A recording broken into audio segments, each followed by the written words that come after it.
our sister Lilia Jarova from Uganda Tourism Board, and also here your Honorable Minister with us is the Executive Director, Private Sector Foundation, Uganda, Sivina Simwe, but also with us is the Chair, I don't know if the Executive Director, Uganda Bankers Association, who is also here with us, and several other heads of agencies and different departments of government. So ladies and gentlemen, you're most welcome to this Economic Growth Forum. We are looking at economic resilience, recovery and resurgent growth, and I want to welcome all of you who are here, those joining us physically in this room here at the Kampala Serena Hotel, and those joining us virtually. And we do have several presentations that will also come to us virtually. I want to welcome the audience watching us on Uganda Broadcasting Corporation, UBC, and NBS. We want to welcome you to this very important conversation, a conversation on recovery, 2 years of the pandemic, or amidst the pandemic, but still here with us.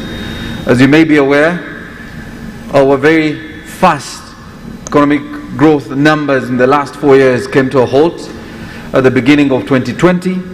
And as a country, and as a region, and as a continent, we continue to learn new ways of doing things. And today's conversation is among that, and looking forward to great conversations. I want to invite the Permanent Secretary, because he chairs the next session, to invite the Honourable Minister to make opening remarks. So, PS, please come. For this part, you're only inviting the Minister, and then we'll continue. You're welcome, sir. A round of applause, ladies and gentlemen. Thank you very much, Maurice. The Honorable Minister of Finance, Planning and Economic Development, holding that portfolio now, the Deputy Governor of the Central Bank, all the protocols. I see so many big people in the room. Greetings to you all, and you are welcome to this important conversation, as Maurice has told us. Honorable Minister, you are welcome to address and open up this wonderful conversation.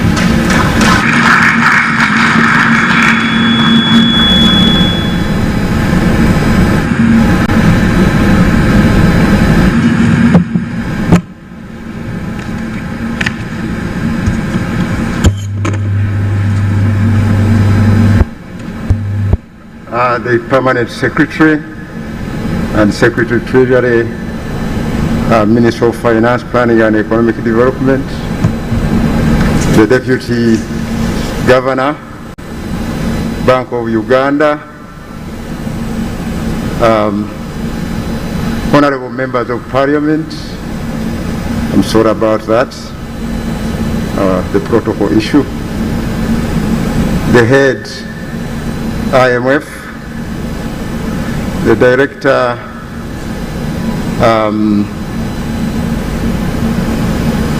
the handwriting here is beating me. But you all, our participants, both here and online, all protocol observed. I think let me play it safe. I'm here at the 5th Economic Growth Forum with the theme Economic Resilience, Recovery and Resurgent Growth. In my capacity as the Minister of State for Finance, Planning and Economic Development, in charge of planning, but also holding the portfolio of the Minister of Finance, Planning and Economic Development, who is unable to be here today because he's out of the country on other state duties, but he conveys his apologies. I take this opportunity to warmly welcome all participants to this year's Economic Growth Forum. We are hosting our 5th EGF having had the first one in 2017, and making this an annual event underscores the importance of Growth Forum and its invariable contribution to Uganda's development agenda. This is the second EGF under the dark cloud of the COVID-19 pandemic, which has affected all countries, including Uganda.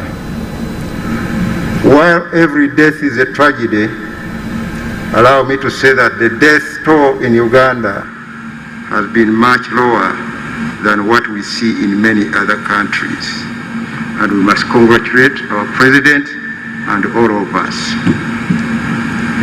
Despite this, the effect of the pandemic on our economy has been severe.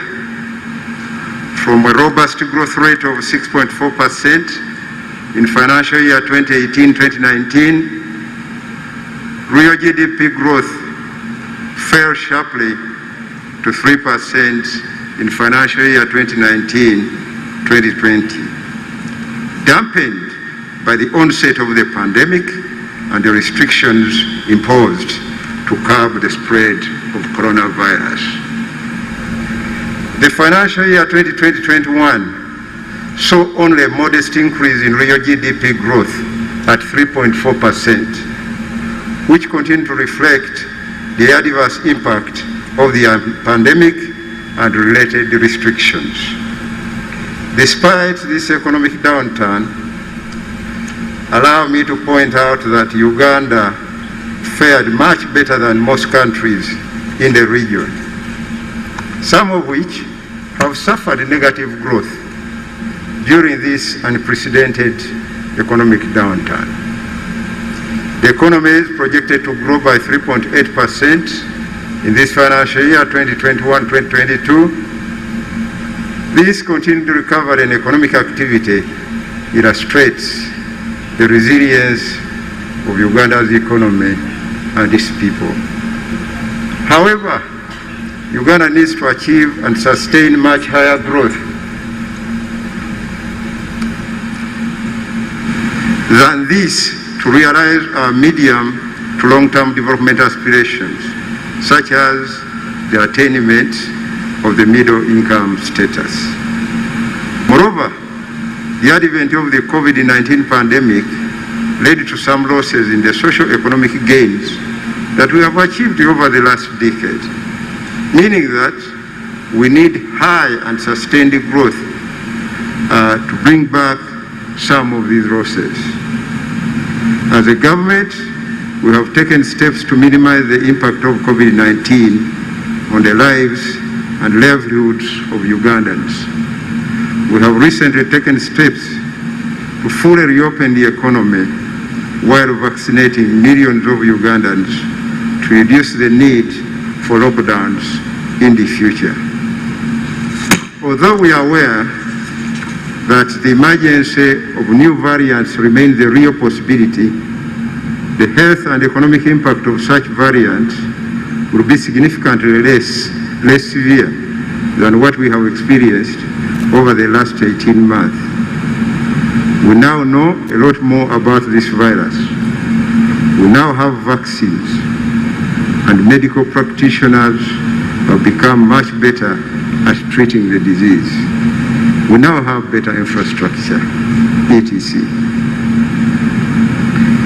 Climate change is yet another problem we are facing. The world has now accepted that human activities have had a devastating impact on the environment, and the rising global temperatures could change life on Earth as we know it. Adverse weather events have already increased in their severity and frequency. Countries like Uganda, despite contributing very little to this problem, will bear the worst consequences of climate change. Our dependence on agriculture, whose share is nearly 1/4 of our GDP, leaves us very vulnerable to this phenomenon. Like many countries, Uganda must devise ways to cope with this inevitable change in weather patterns to minimize the impact of climate change on our society. As with COVID-19, the world must come together to devise a common strategy to halt and reverse the rise in global temperatures. Failure to do this means we will suffer adverse effects, since the weather, like the coronavirus, does not respect national borders. The emergence of COVID-19 variants has shown us that nobody is safe until everybody is safe. We do well to learn this lesson and apply it to the issue of climate change.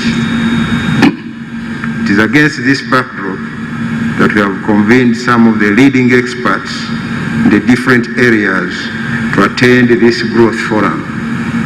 I hope to benefit from your rich ideas on how Uganda can deal with these and other challenges that affect the economic transformation we aim to achieve. I'm confident that, as in previous growth fora, we shall generate excellent ideas for government to incorporate into its development strategy for next year and the medium term. As I conclude, allow me to express my sincere gratitude to our very important partners in the Economic Growth Forum, namely the International Growth Center, the University of Oxford, the London School of Economics and Political Science, and the UKA. We attach much value to our partnership with you and are very grateful for your continued support and goodwill. May I propose that we give them a round of applause.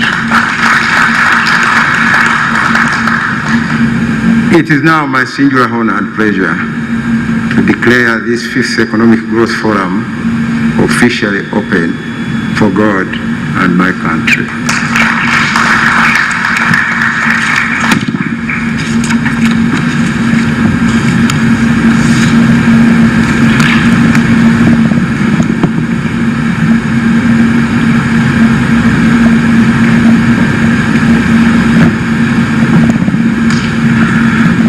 Ladies and gentlemen, another round of applause for the Honourable Minister. Thank you very much for opening our forum this morning. And may I also now invite from the International Growth Center, the Executive Director, Jonathan Lip, to speak to us. Jonathan is joining us via Zoom, so we'll turn our attentions to the screen for Jonathan's remarks. Jonathan, if you can hear me, over to you, sir.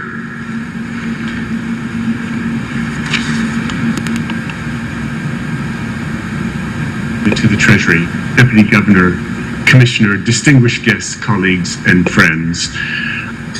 Thank you for your kind words, Minister. It's a distinct pleasure to extend your welcome on behalf of the International Growth Centre and our main funder, the UK FCDO. This, as you said, is the 5th Economic Growth Forum that the Ministry of Finance has undertaken with the support of the IGC. And I think it's a testament to the seriousness with which the government of Uganda welcomes new ideas and draws on economic research and evidence in making policy. This is, I believe, one of the reasons Uganda has consistently ranked in the top tier of best performing economies in Africa.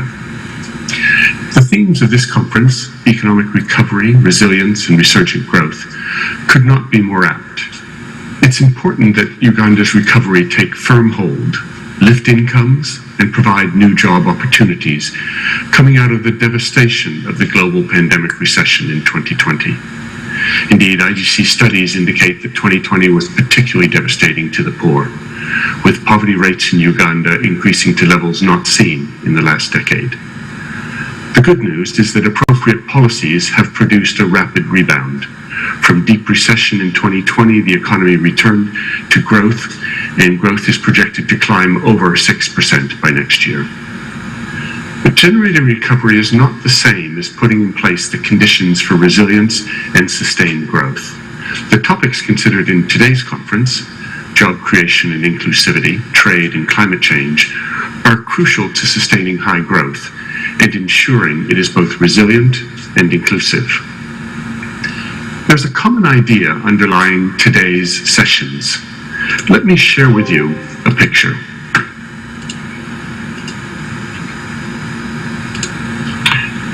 The graph you see shows the relationship between productivity on the vertical axis and the per capita incomes on the horizontal axis.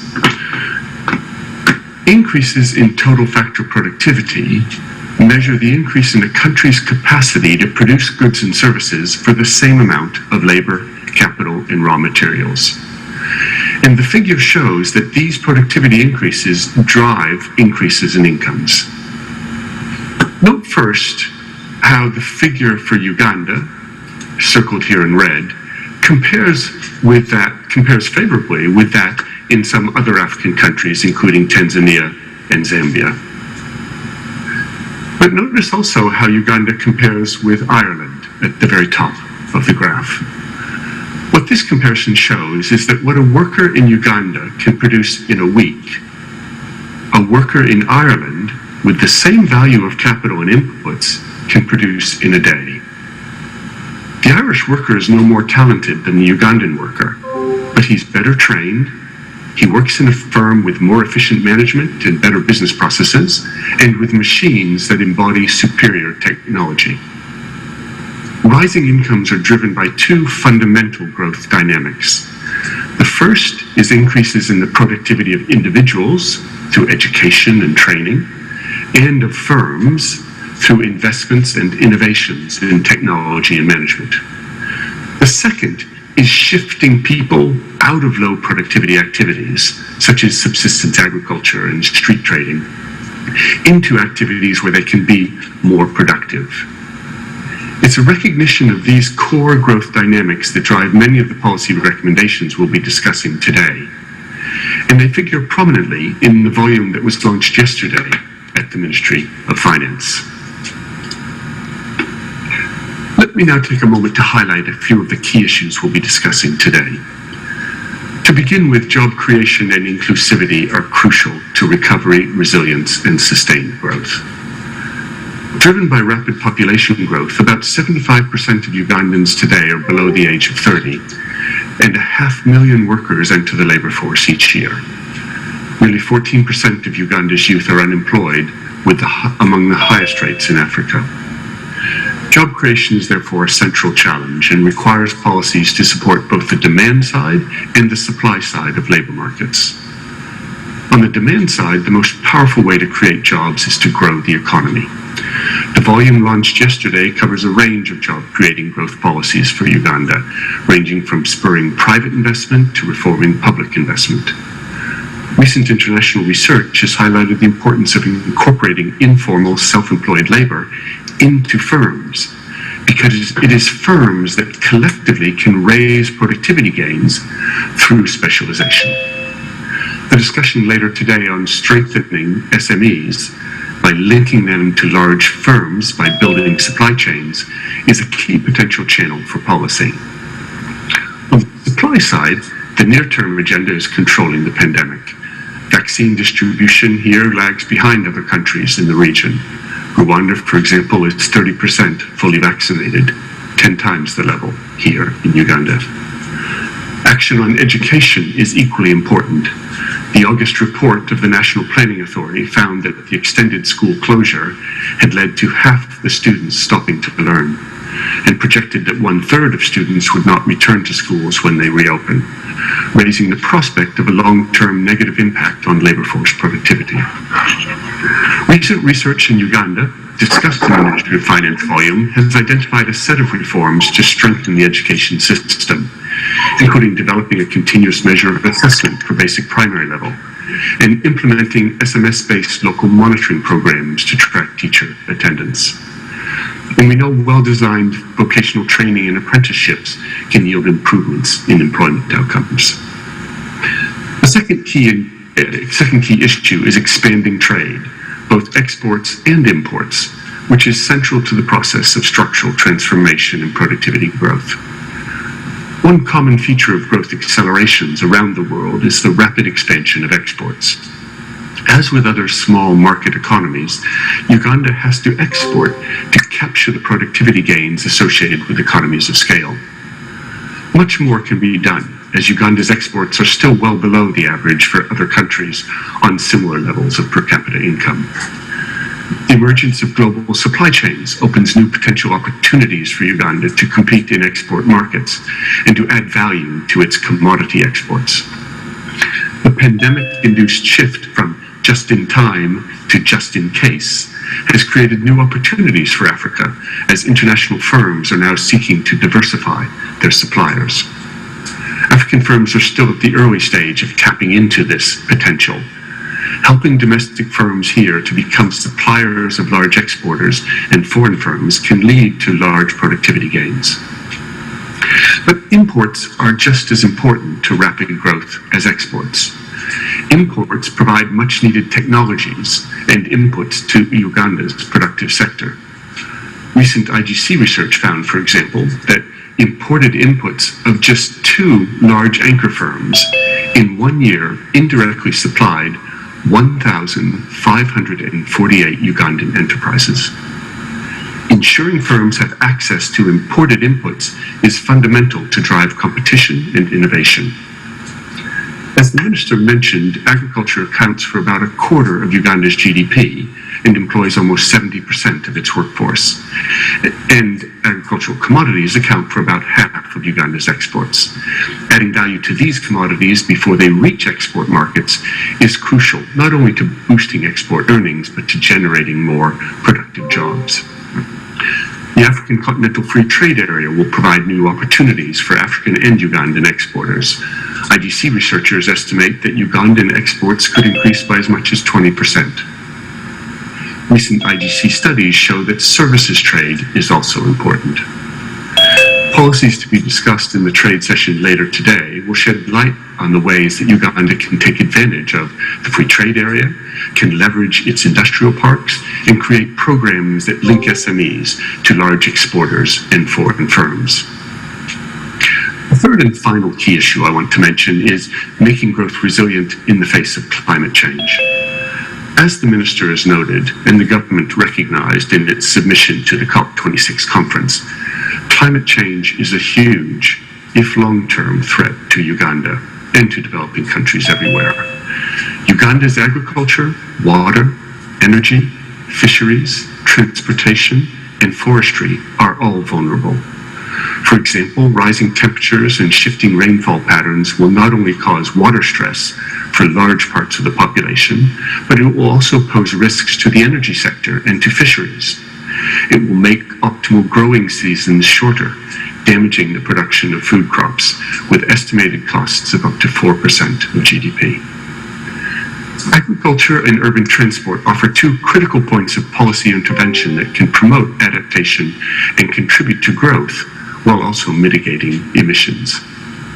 For example, climate-induced losses for Arabica coffee production could add up to 50% by mid-century. So adopting new varieties of high-quality coffees and investing in forward processing can yield significant benefits. Adopting clean electric urban transport systems will reduce health-damaging pollution and spur more efficient and productive cities, while also reducing carbon emissions. As my colleague Robin Burgess will speak about later, climate change mitigation measures taken by rich countries may have significant effects on the economic prospects of developing countries.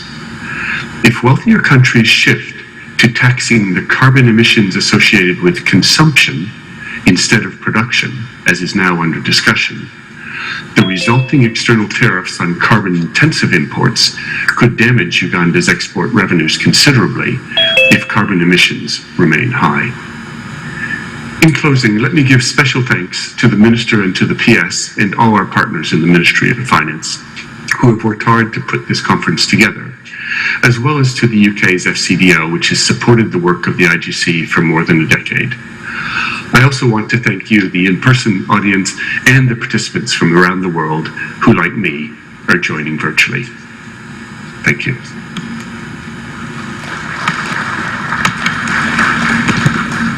Thank you very much, Jonathan, and we are glad you could join us. We are hopeful next year you will physically join us, and so you can be part of this exciting moment and also find time in your visit to visit our national parks. That particular request is coming from the Uganda Tourism Board, so I've done my part in inviting you to Uganda. I also want to thank you for your very candid remarks on the impact of climate change, a conversation that we'll be having in our session. I think that's our one of our sessions immediately after the opening sessions, session 2, I think. But allow me now to invite Dr. Albert Musisi, Commissioner Macroeconomic Policy, Minister of Finance, Planning and Economic Development, to take us through his presentation on Uganda's growth strategy, challenges and goals here in the Economic Growth Forum. So you're most welcome, Dr. Albert. Please come. And to you joining us virtually, you can share your comments in the same section there. We will be able to pick some of your comments and reactions in the following sessions. You're welcome, Doctor.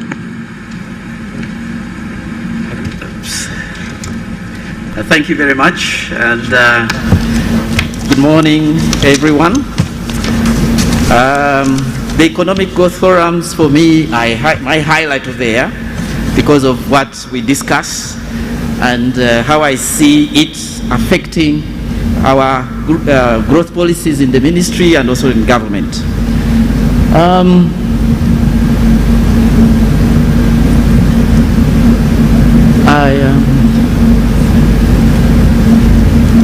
As a way of introduction, my presentation is to set the scene for the discussions we are going to have later on today.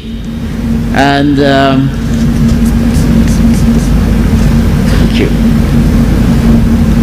So as a way of introduction, I must say this is the 5th in a series of high-level economic growth forums, the ones we have been holding since 2017. And the objective of these forums, including this one, first of all, is to reflect on the state of the economy, how it is, and how we have seen happen, what we have seen happening in the past, and what we need to do to improve. We also provide evidence on economic growth performance in recent years, and as you will see in my presentation, I'll be providing some evidence of how we have performed, what we have done well, and what we need to improve. And in this, of course, we also identify the opportunities and challenges that we are facing. And then we also identify key policy actions, actionable policy actions and strategies to drive accelerated and sustained inclusive growth in Uganda. For this reason, the focus and the key questions that we are going to look at, first of all, how can Uganda accelerate economic recovery and subsequently sustain high and inclusive economic growth in the face of the frequent internal and external shocks that we are facing? As the previous speaker pointed out, the number of shocks that we have faced, especially in the last decade. As you all know about the global financial crisis that we faced in 2008, although it affected us in 2011. Climate change, as I will be pointing out, that has affected our performance. The pandemics, this current COVID pandemic, the locust invasion, etc. So there are a number of them. So the questions that we are going to ask today are, what are the required policies and strategies to ensure that our economy remains resilient, especially against future shocks? How do we sustain the recovery we have already seen, or we are already seeing? And how do we ensure rapid growth to achieve middle income and even upper income status as envisioned in the Vision 2040? The primary goal of these forums is also to provide a policy framework and strategies to accelerate and sustain high economic growth for several decades. As I'm going to illustrate, this is actually the key challenge. You know, we have economies booming and busting, as they say, and that affects countries moving from the low income to middle income to upper income. Most of the countries actually stagnate in the lower and middle income levels. Very few countries actually move to upper income just because of this very problem, not being able to sustain high economic growth for a period enough to move them to the next level. We also want to provide strategies that ensure that growth is a means to development, not an end in itself. So that is growth that is going to result into productive employment, poverty reduction, and human development. And this is what we have been talking about, socio-economic transformation. How do we achieve that? Then lastly, of course, the goal is to provide evidence, growth policies, and strategies to inform our national budget priorities. As I will illustrate later on, we have seen the impact already of this evidence, and we have influenced policies in government and in our national budget priorities. Okay, now, as I said, one of the key challenges is for countries to sustain that growth. Now, since the Second World War, only 13 economies, only 13 have sustained growth of more than 7%, of 7% or more for 25 years or more. And you can see the list there. You can see that most of them managed to move to a higher per capita income from where they began. And the reason is because they managed to sustain this growth. Now, only Botswana from Africa is in that list. Although Uganda, we have done well ourselves, but we have not managed to join those 13 economies. And that's the challenge that we need to address. You can see that most of the countries in that list are actually Asian. They are mainly Asian, and we have seen the spectacular increase in their per capita incomes in the last few decades. Now they have moved to a higher level of income.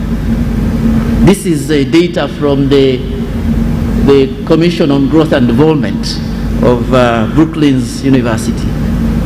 Now, for Uganda, we have also tried to, we have not done so badly.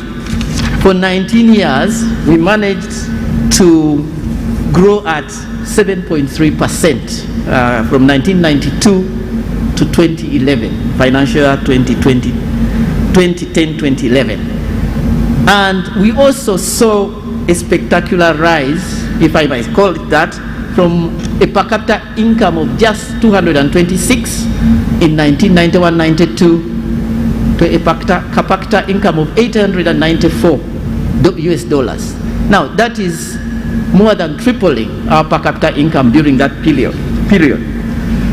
But in the recent decade, that is the last one down there, we moved only to 954 US dollars per capita income, which means that we fell short of joining the middle income group, mainly because the level of growth that year, as you can see, in that decade on average was about 4.5%.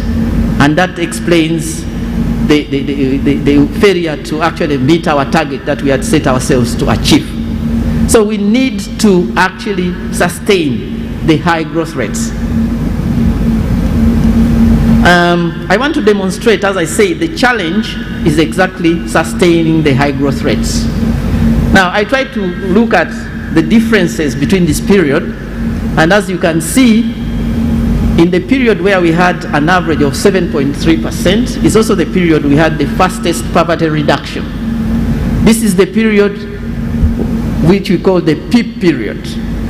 And one of the things that I must say we did well there is effective and sustained economic reforms that we undertook during that period. But there was a number of other factors that helped us, but you can see that the policies had some impact there. Now, the most recent period, that is what I call the NDP period, that's the last decade, there our average was only 4.5%. And we have to examine what happened there, and that's what I want to turn to. Now, if you look at this figure in the last 10 years. This is showing our growth performance in the last 10 years. As you can see, before COVID, as the minister and also a few others have talked about, we had actually recovered from the low growth that we had before the 2 years that I show over there. We had an average of at least 6%. We are growing at 6.3% in 17, 18, and 18, 19. So, and that was a significant recovery from what we were doing the few years back, like the 5-6 years before that period. So what happened there? What did we do?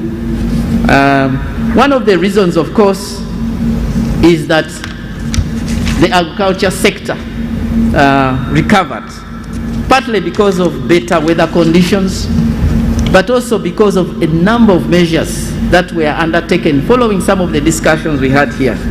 In agriculture, for example, the distribution of seeds helped a great deal, although there have been some criticism about the whole process. However, these have had major impact. Also, we increased the quality of those seeds. For example, the drought and pest-resistant seeds, particularly for coffee. The coffee sector performed very well, and it continues to perform very well even during this period of COVID. The coffee sector is doing very well. Also, food crops did very well, particularly maize, and we see it even in our exports, mainly to the neighboring countries. It was also helped, of course, by the demand from these countries because they had suffered some drought also. But we did very well. We produced a lot of maize and we exported it. There were a few other crops. Also, another thing that we may not be recognizing, or at least for us who have looked at it, the sector manufacturing performed also very well during those 2 years. And the main reason, or at least one of the reasons, was some of the government program that was undertaken, for example, the industrial park development. I know that many of you must have seen the Goodwill Ceramics company producing the tiles that we have seen from the Kapeka Industrial Park. This company started producing in 2018, but there are a few others that I am not going to mention here. But also this period was a time when there was quite a bit of investment by government in the oil and gas sector, particularly the roads, the oil roads, but also the FDI, the foreign direct investment that came in from the private sector in the oil sector. So this is explaining much of this good recovery that we saw. However, as I have noted, it was rudely affected by the COVID-19, and our growth was halved to 3% in 2019-20, although we are now on a gradual recovery to 3.4% last year, and we project that this year we shall grow at about 3.8%. This is still well below the levels that we want to see of 7% or more. Now, is it only COVID? No, of course not. If you look at the period just before we performed well, their average performance was not as good. And there are a few other reasons, not simply the shocks I've talked about, but I would like to concentrate a little bit more there, because if we are to really deal with this, sustaining this growth, we have to deal with the shocks first of all, but also we need to do the kind of policies and strategies and investments that will help. So the major reasons for this period, at least from my assessment, is the global financial crisis, which affected the external demand and therefore affected our exports, and we see it in the numbers. The second one is the weakening of the global FDI momentum that we saw in 2015 because of global crisis and all that. And then we also have climate change. During this period, we had more frequent droughts. We had the droughts in 2009-10, in 2011-12, as well as in 2016-17. So there were really three almost consecutive droughts that we saw there, and that affected our performance. However, there is also some other reason. That's declining productivity in different sectors. It's not only because of the shocks, but especially in agriculture, because the seeds were not good quality. And as I said, when we try to deal with that, we can see a boom in the subsequent years. Lastly, and this is the one I think we are going to examine in this forum, this is poor implementation of some policy and structural reforms. As I highlighted in the period, I think one of the strengths was the effective implementation of our reforms, particularly the policy and structural reforms that we are undertaking at that time. But I think we need to examine that in this regard, particularly, for example, in public investments. There is a lot of improvement that should be done, and a few other areas that will be touched on later today by the PSST himself, who will be leading that discussion in one of the afternoon sessions. Now, what are the goals of this forum? Just to set the scene, we are going to be having insights, ideas, and policies and strategies to accelerate and sustain the growth momentum we are already seeing. That's why our theme today is economic resilience. How do we deal with these problems of these shocks that are more frequent now, then recovery, and then resurgent growth? So the focus areas are going to be: 1, building resilience to future shocks, internal and external. And this will include strengthening policy space to deal with the shocks, diversification of our export basket and markets, just to make sure that if one market is not there, we can at least go elsewhere. Then dealing with climate change, because it is here with us, and as Jonathan Rippey highlighted, it's going to affect us significantly, not only domestically here, but even with our exports, because of the different restrictions that may come along. But also, domestically, we need to invest, for example, in climate resilient public infrastructure, the roads and bridges. A simple storm should actually not wash away the road, and then people can tread for some weeks because there was a big storm. We need to have an infrastructure that can withstand this kind of storms, and that has to be in terms of how we actually implement or invest in terms of our infrastructure. What do we do? It may be a little bit more costly, but we may have to do that. Then more resilient agriculture, urban transport system, and then we have to diversify our energy so that we do not contribute to the problem of climate change.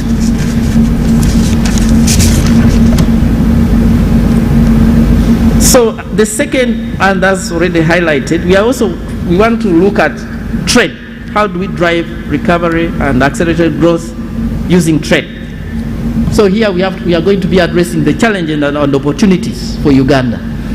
I want to elaborate there because there is a full session that we are going to have on that one.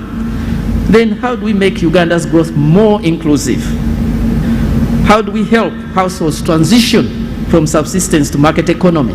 This is something that we have been singing, from informal self-employment to formal salaried work.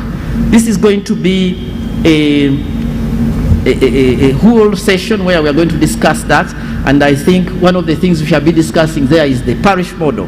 How is it going to help us in this regard? How are we going to implement it to ensure that actually we manage to transition these households to the market economy? Then Uganda's growth strategy in the context of the global green growth agenda, implications for key sectors like oil and gas. As you know, the fossil oils, and then the agenda, how do we manage that? All right? And then the potential for other energy options. Then fifth, we want to look at how do we improve the effectiveness of government as a policymaker and an implementer so as to achieve high growth. Hence, we are going to have a session just focusing on policy implementations, challenges, and remedies.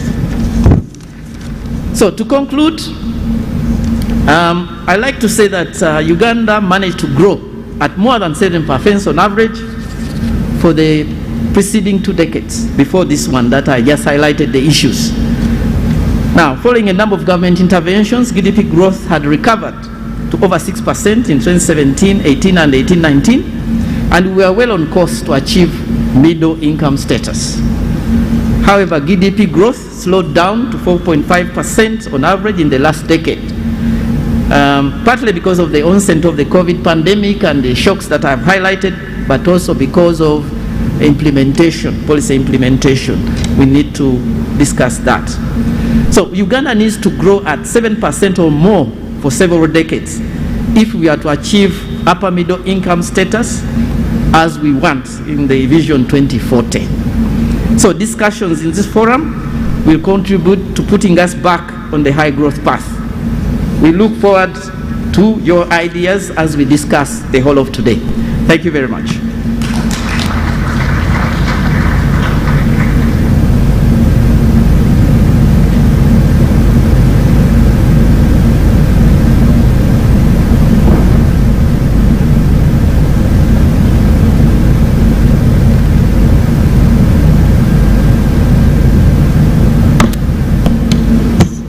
Thank you very much, Dr. Albert Musisi, for setting in motion what will be the template for today's discussion.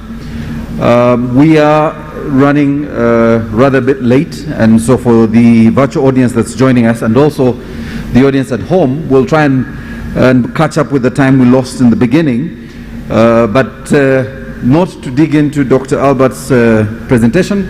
I'll quickly invite our next chair, the chair of the next session. Session 1, as Dr. Albert said, on enhancing resilience to the shocks that he described, and I won't go into the details because that's what Ramadan Gobi will be doing. So I want to invite our Permanent Secretary and Secretary of the Treasury to come and invite his speakers for this session.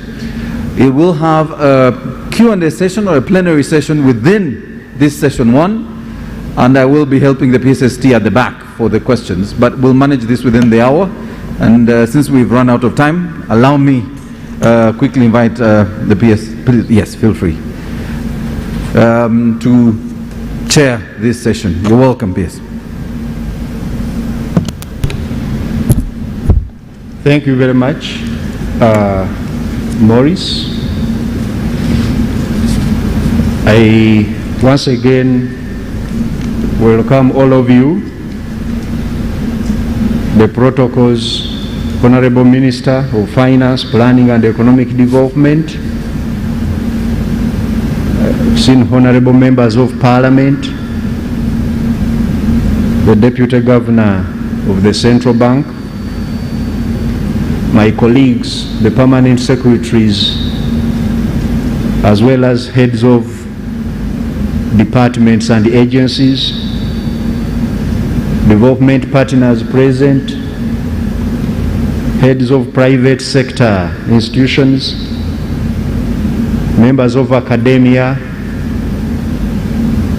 members of civil society, the media fraternity, and all of you distinguished ladies and gentlemen here in the room and those who are joining us through the virtual means.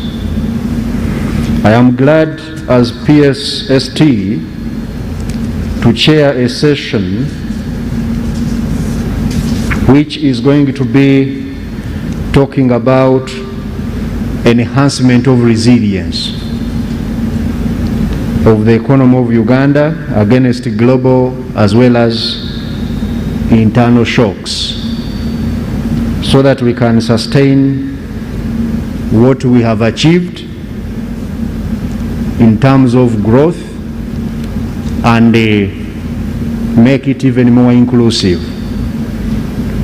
And therefore I will be glad to receive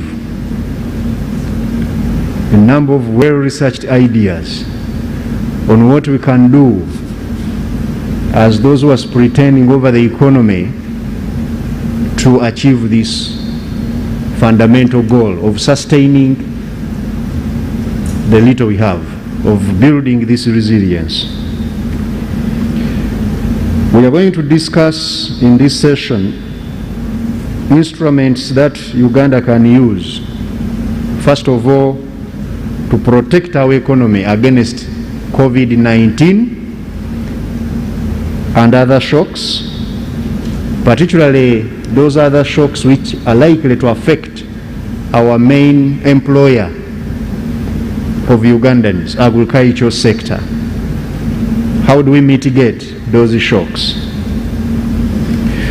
We will have two presentations in this session, and also we shall have two discussants.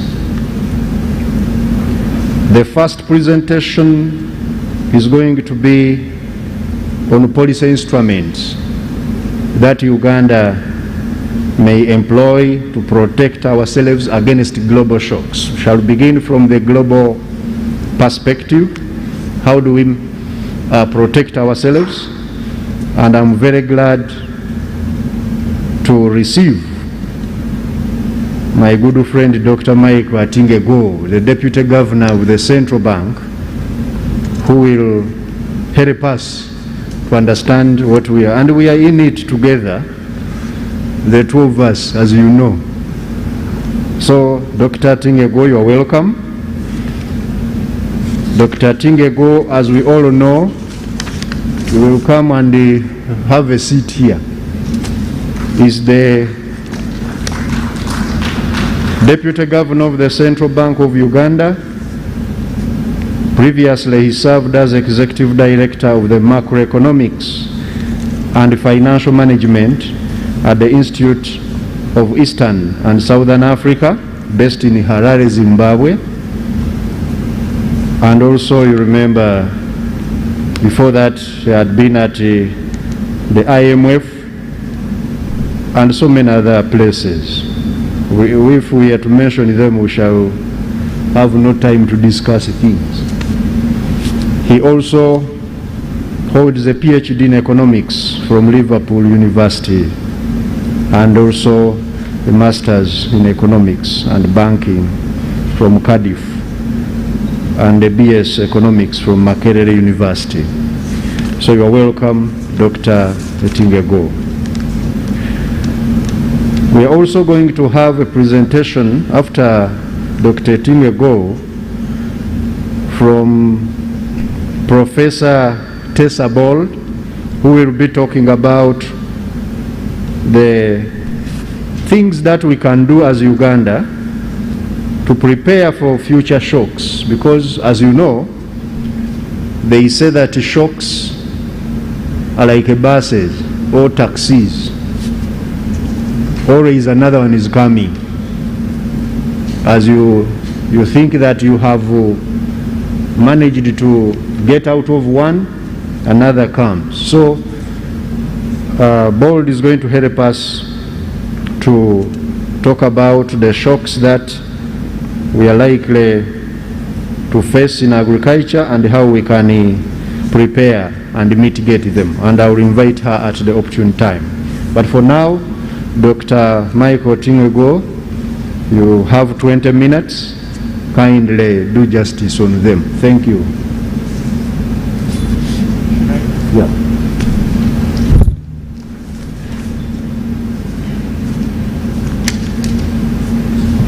But this place has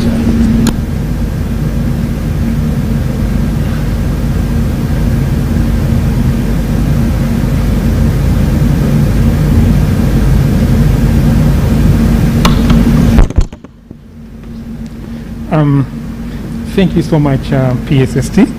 Honorable Minister of Finance, Planning and Economic Development, the MPC are present, the permanent secretaries and heads of ministries, departments and agencies, development partners, heads of the private sector institutions, members of academia, civil society, members of the media fraternity, distinguished ladies and gentlemen, all protocol is observed.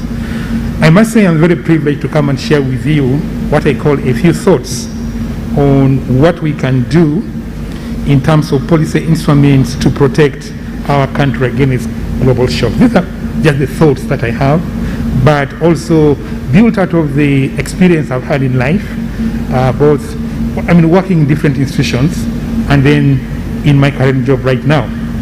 So I'll just begin by saying that when we talk about global shocks, the global shocks can originate from so many sources, all right? It could be from the financial world, it could be cyberspace, it could be biological, solar. All these shocks can originate from different parts of the world. But because of the growing interconnectedness of the global economy, through financial, trade linkages, and more so, fast movement of people, all right? This has created conditions for rapid and widespread disruptions of shocks from the various parts of the world. So what is a shock in what part of the world will soon become global. Look at what happened to the Omicron variant of the COVID-19 in South Africa. The moment they announced it, I think in about 1 month's time, it was a global thing, right? So the capacity to transmit the shocks has kind of like really enhanced itself. Now, the question that faces us is, as low-income countries, we have many challenges. We are not well diversified. We have pre-existing structural inefficiencies. We don't have fiscal space. So we find that any adverse shock that hits us, however temporary it is, can have significant and profound impact on the economy. So what is our first line of defense? So that's why I'm therefore saying that there is need for effective policies and instruments to manage the shocks. Rather than to deal with the impact of the shock, how can we mitigate? How can we put in place a framework that mitigates the adverse consequences of the shocks that are likely to hit us?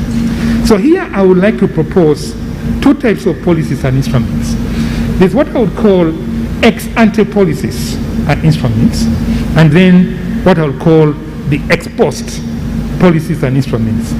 Now, what I call the ex-ante instruments are meant to help mitigate the impact of the shocks. So this is what I would call self-insurance, to limit the probability of shocks happening, and if they do happen, how do we minimize the impact of the damage to the economy? Oh, sorry. Yeah, thank you. So, ex-ante instruments, how do we help mitigate, self-insure, limit the probability and the impact of the shocks in the economy?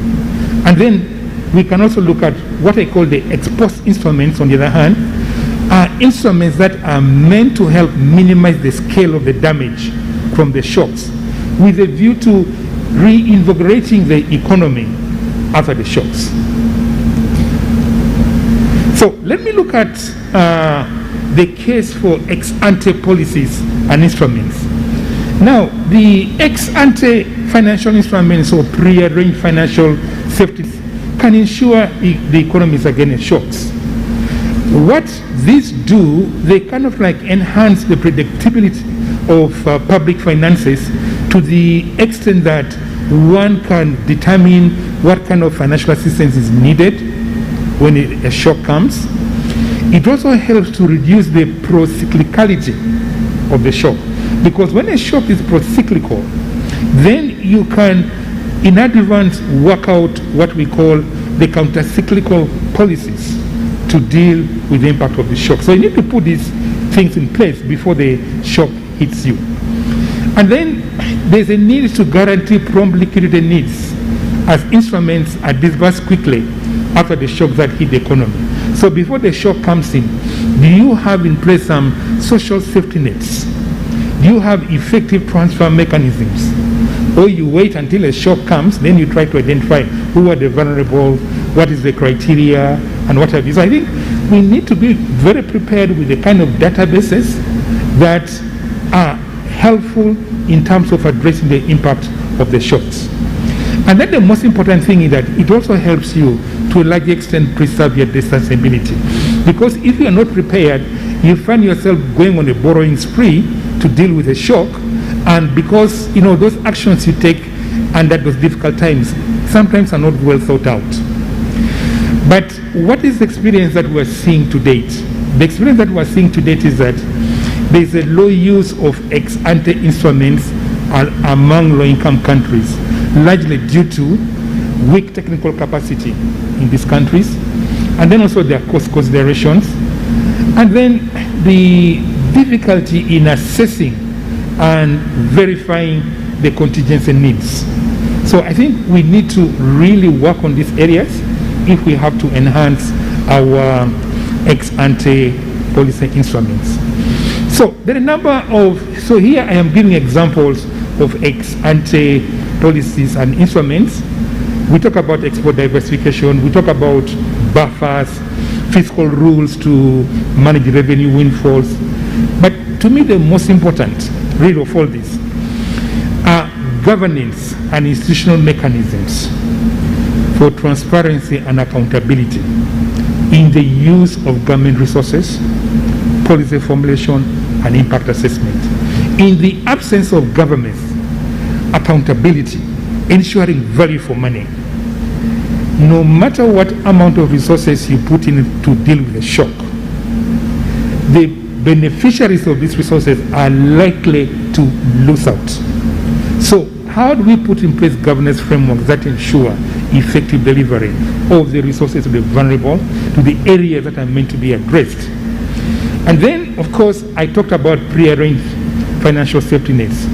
Then, importantly to me, is digitalization. We will see later on that as a result of the COVID-19 pandemic, countries that were very prepared in terms of digitalization managed to a large extent mitigate the adverse consequences of the COVID-19. So digitalization becomes very important, first of all in contact tracing, isolation, remote working, learning, sending financial assistance through cash transfers, and what have you. So these are just a few of the ex-ante instruments that I'm talking about. However, also there are limitations, like I said earlier on the use of these instruments, that low-income countries face immense development needs, which imply huge opportunity costs of savings and building buffers. I'll come back to the issue of buffers. And also, if you talk about reserves, the opportunity cost of building up reserves is quite high. They are quite a fiscal cost. If you look at, for example, I'm buying foreign currency today to build central bank reserves. I have to move up that liquidity that I'm injecting. I'm mopping up at 6.5% using the CBR rate. But my interest rate on these reserves is under 1%. That's the quasi-fiscal cost, which is booked in the losses of the central bank. So these are some of the, the downsides to that. But let me also bring other consideration. And these considerations were touched on by Albert.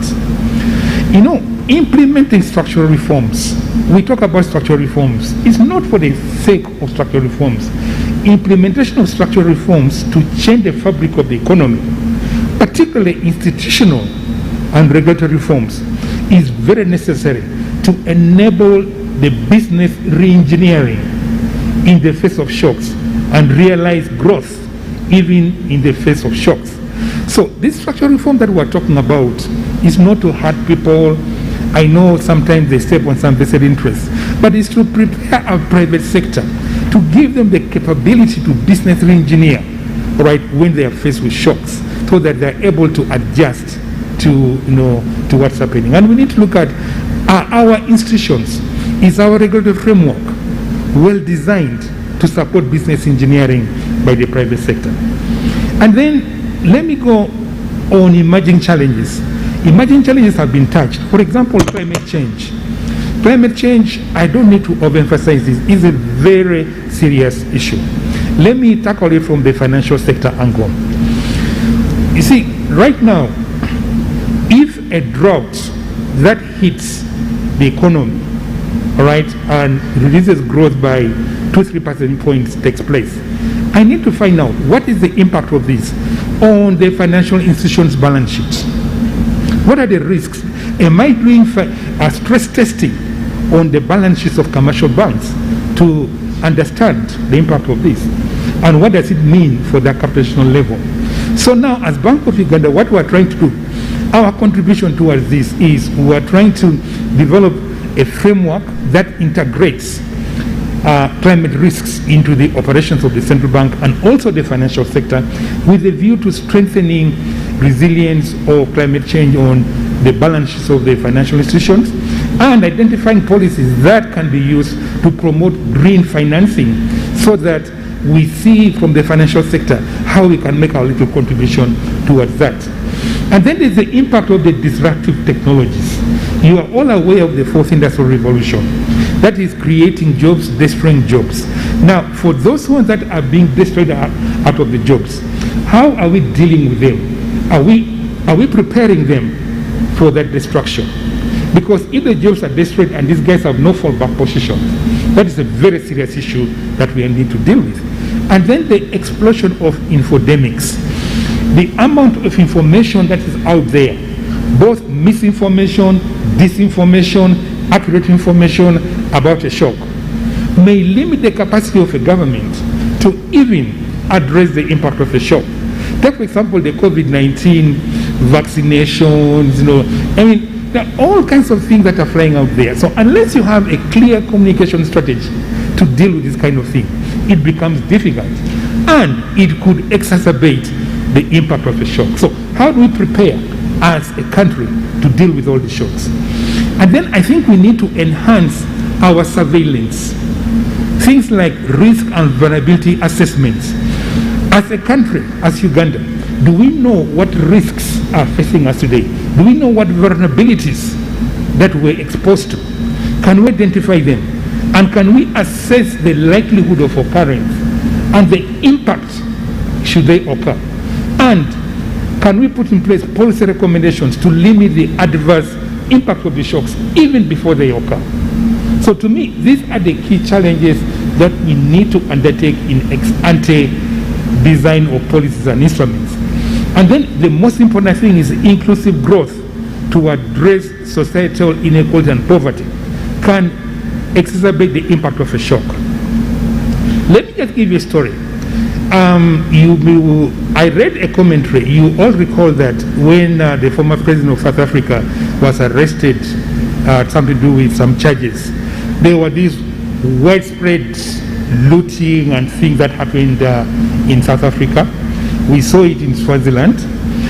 One commentary was saying that the impact of the lockdown on the majority of the people that had put them out of employment, that had created inequalities and frustrations, needed a trigger for the population to express their discontent with the government. So when you have a society that's vulnerable because of inequality, because of poverty, you need a small trigger. You don't need to mobilize this population. Just a small trigger. And these guys can go on rampage and will destroy even little that you have. So one way to deal with the impact of shocks is how do you empower society through inclusive growth? And that's why the topic on inclusive growth is going to be very important, because it's an opportunity cost to this kind of thing here. And then finally, the issue of buffers. You all remember that during the global financial crisis, a number of low-income countries were able to weather the impact of the global financial crisis because they had sufficient buffers. Their debt GDP ratios were low, their fiscal deficits were low, inflation was low. But ever since the unwinding of the global financial crisis, we have never gone back to rebuild those buffers. So right now, when we're hit with a shock, our degrees of freedom are very much limited. We have high debt levels, we have high fiscal deficits.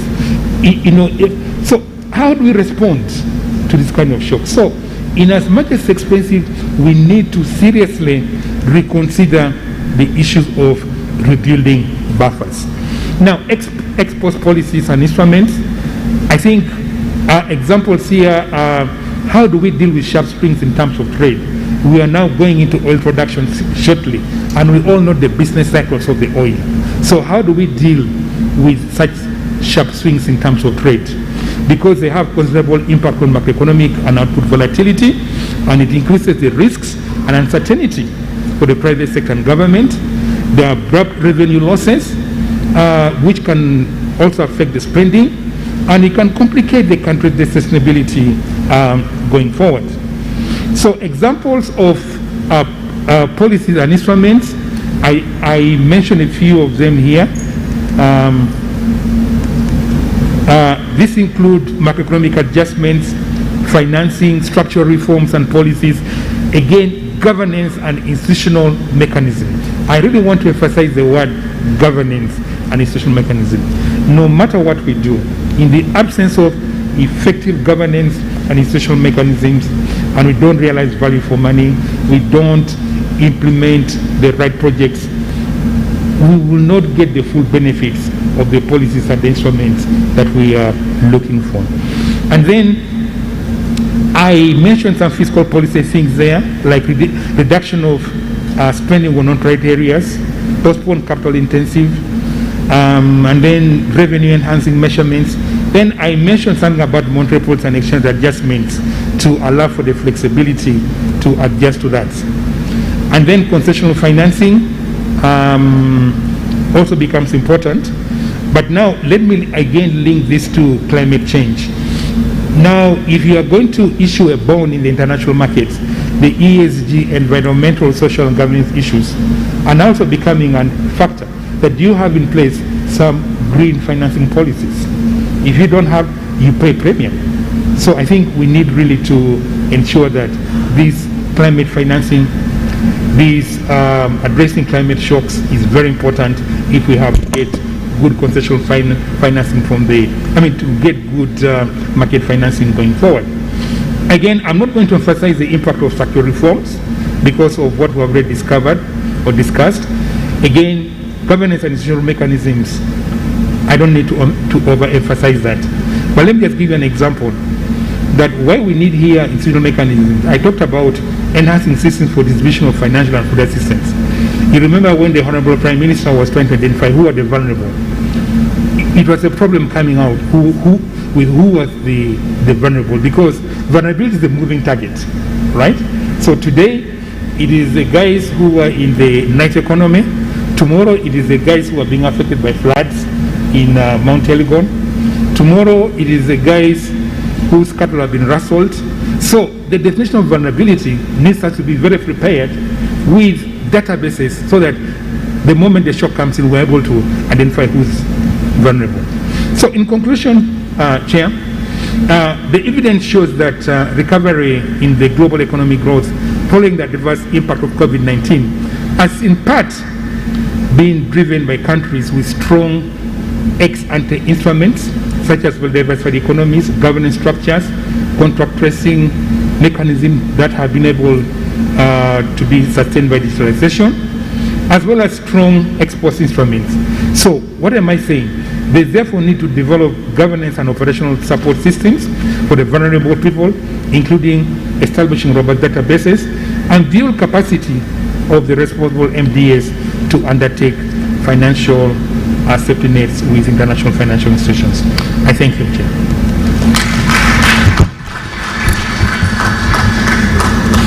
Thank you very much, Michael, for that expose of a number of things that we need to do in the policy space to mitigate or to avoid those global shocks. In a quick summary, what Mike is actually telling us, the aspect of governance, accountability, value for money. I usually summarize this as accountability with the results, not accountability on paper. And is saying this can only be achieved if we institutionalize the way we do business in government in a way which is traceable, digitized, and as government of Uganda, we are now very much prioritizing this area. The digitization in the Ministry of Finance, all transactions now are done online. We have the IFMIS for managing the finances. We even budget electronically. You don't run around with the papers of work plans and so on. We do them online. We have brought on board electronic human resource management. All aspects of human resource, from recruitment to deployment to even those who are seeking leave and so on, electronically done. If you are talking of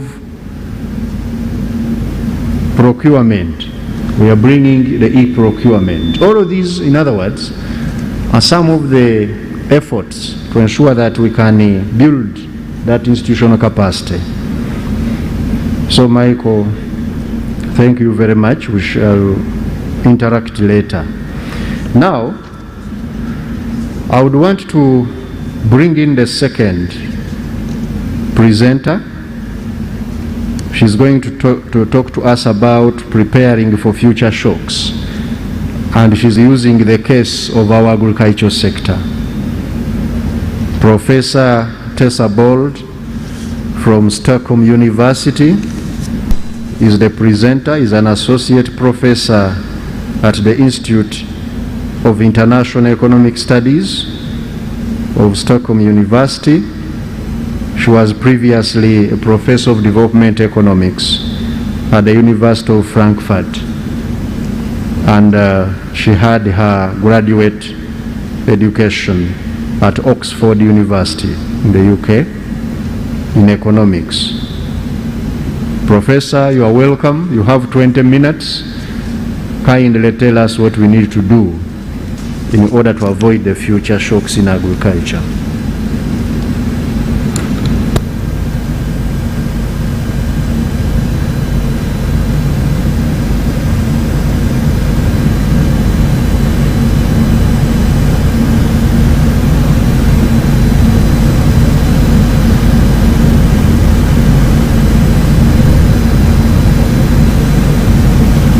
Been in person at previous rounds of this event, and it's very nice to see it happening again, and it would have been great to be there in person, but now remotely.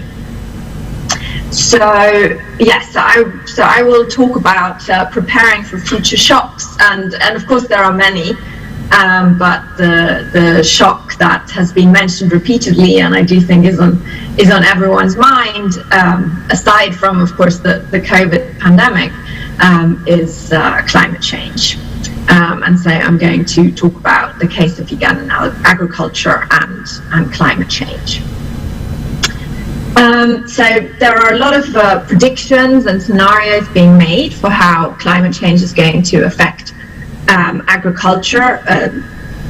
Kind of, these are global predictions, so they're also applied to Sub-Saharan Africa, and it's expected to have large negative effects on productivity in Sub-Saharan Africa. So here is one projection from 2007 going forward to 2080, how climate change is going to affect agricultural productivity. This is done for the entire world, and of course the message that we always hear all the time is that climate change is not going to be a shock that affects everyone equally, but it's going to have very heterogeneous impacts here. So the areas that are sort of yellower and greenish will actually see improvements in agricultural productivity as the climates become warmer.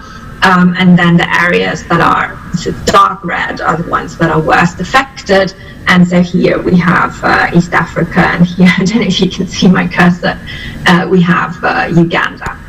So for all of Sub-Saharan Africa, agricultural productivity is expected to be negatively affected. But even within the continent, there is a lot of heterogeneity. So if I can translate the colors here properly, then I think on this measure here, Uganda agricultural productivity is supposed to be in the -10 to -20% productivity change. What we know also, or what we expect also to happen, is that because of these productivity changes, that actually food prices are going to increase a lot. So here, almost the whole globe will expect positive increases. There are a few places that will expect falls, and again, you see the most concentration here within Sub-Saharan Africa. So this is, of course, a kind of important shock that will most likely happen unless we change, abatement very significantly from what we're doing right now. And so what I want to do in this talk is actually talk you through kind of a few scenarios of what's being predicted for Sub-Saharan Africa and also Uganda more specifically. But it's also going to be important to really highlight that there's a lot of, within these scenarios and these predictions, there's a lot of heterogeneity in terms of what's predicted for Sub-Saharan Africa as a continent, and even across scenarios, what is the predicted outcome for Uganda. So here, just to give you another summary here, this is from another projection. What is the predicted change in crops here, on crop yields? So for Sub-Saharan Africa, so for example, maize yields are projected to drop by a little, rice and wheat a lot, other crops minus 43.9%. So overall that makes for a drop in 40% in crop yields. So these agricultural yield losses are predicted to translate into large welfare losses in Sub-Saharan Africa. And there's sort of three forces at work to create a perfect storm. So first of all, food is a large share in consumer expenditure, and it's clear that it's the agricultural sector that's particularly vulnerable to climate change. It's certainly proportionately much more vulnerable to climate change than the non-agricultural sector.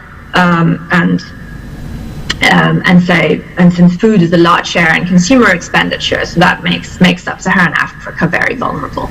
Sub-Saharan Africa is also a net importer of food, the continent as a whole, not each particular country.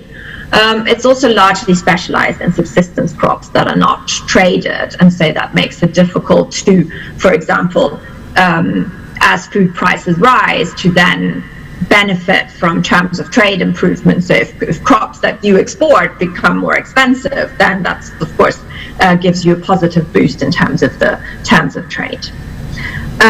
So how can climate change damages be mitigated? So I'm here really thinking about mitigation, not really abatement of CO2 emissions.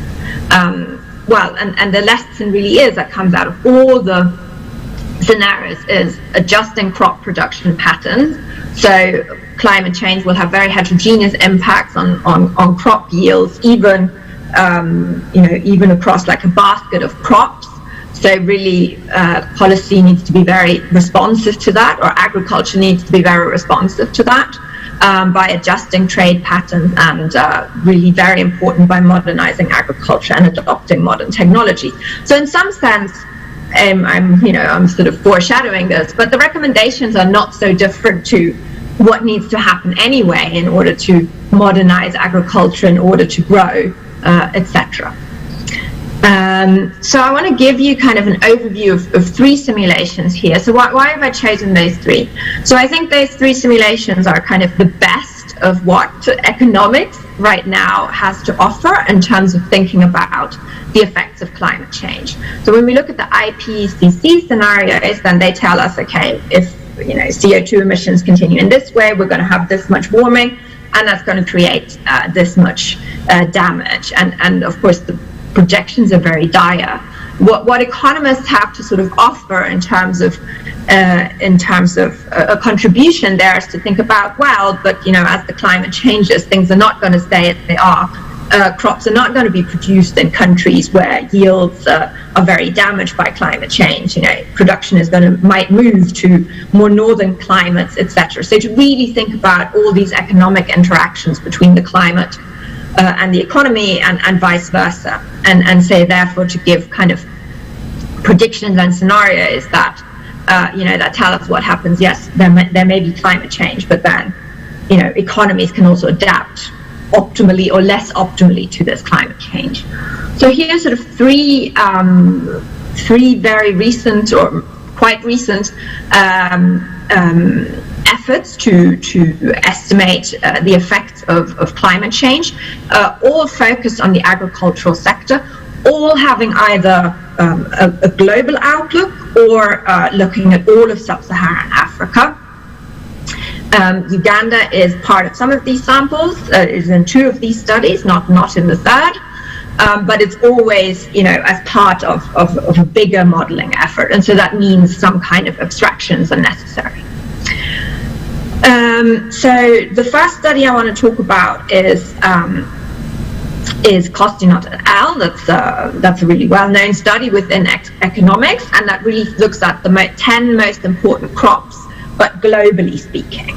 And so they think about, given what we know, how potential yields are expected to change with climate change, how much can this be mitigated, these damages, if within each country farmers adjust optimally, how much they grow of the crops they're already growing, or if they also start adopting new crops that now suddenly become possible to grow, but that weren't possible to grow before.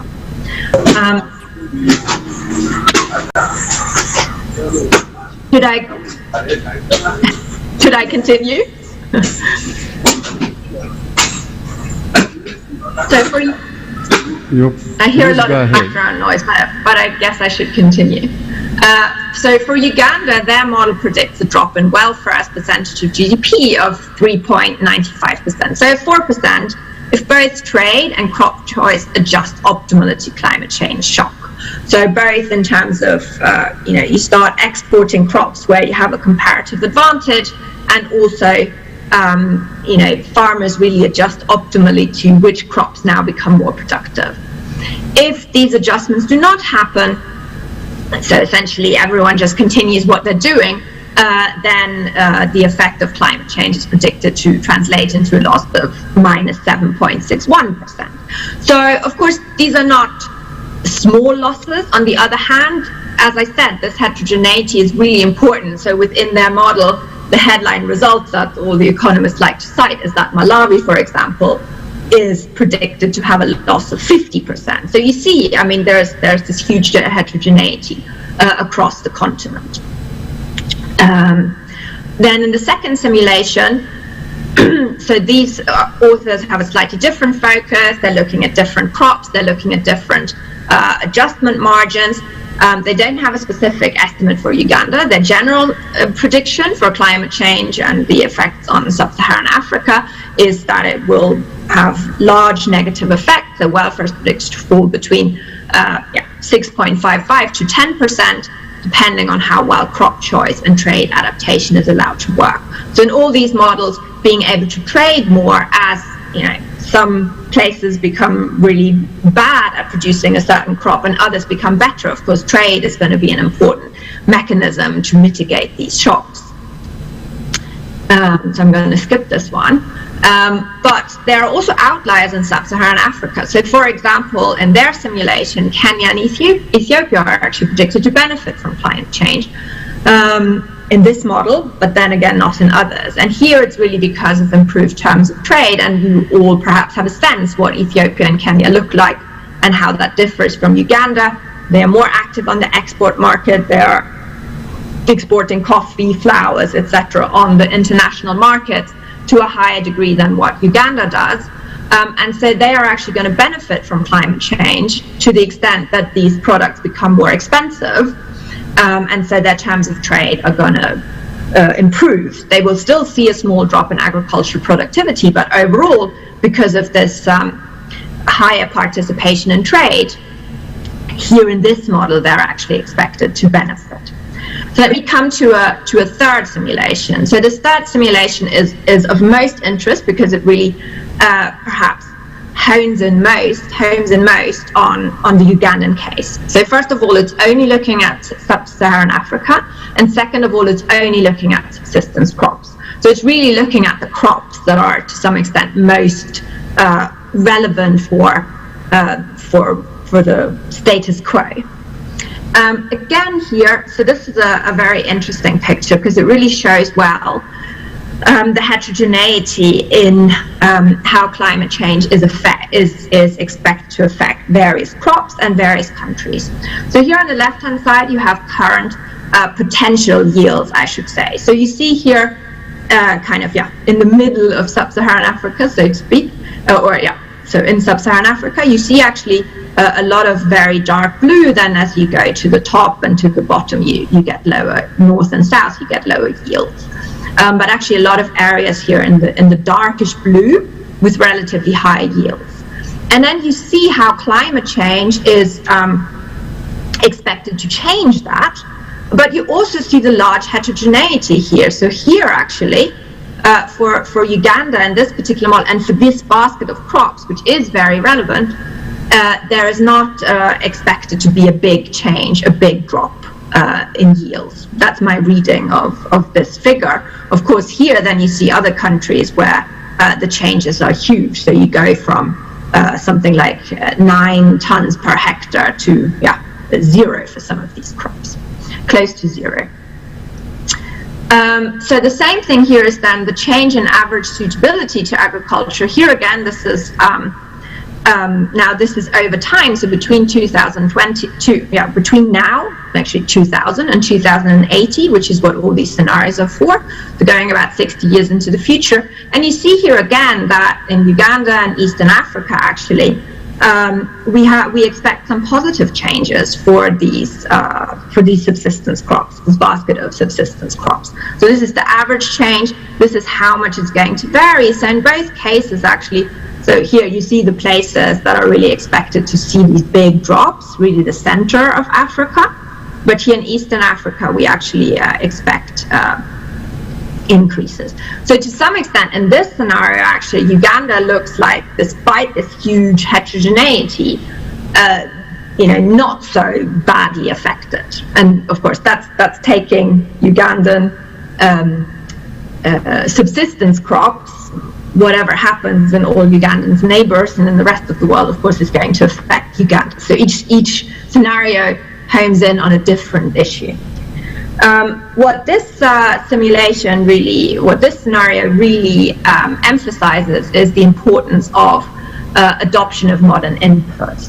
So this across the continent, again, huge heterogeneity, can really make a big difference. So in the benchmark results in this scenario, they expect a drop in real GDP change. So if, business as usual, climate change happens, as predicted by the IPCC, they expect a drop in real GDP of about minus 4.24%.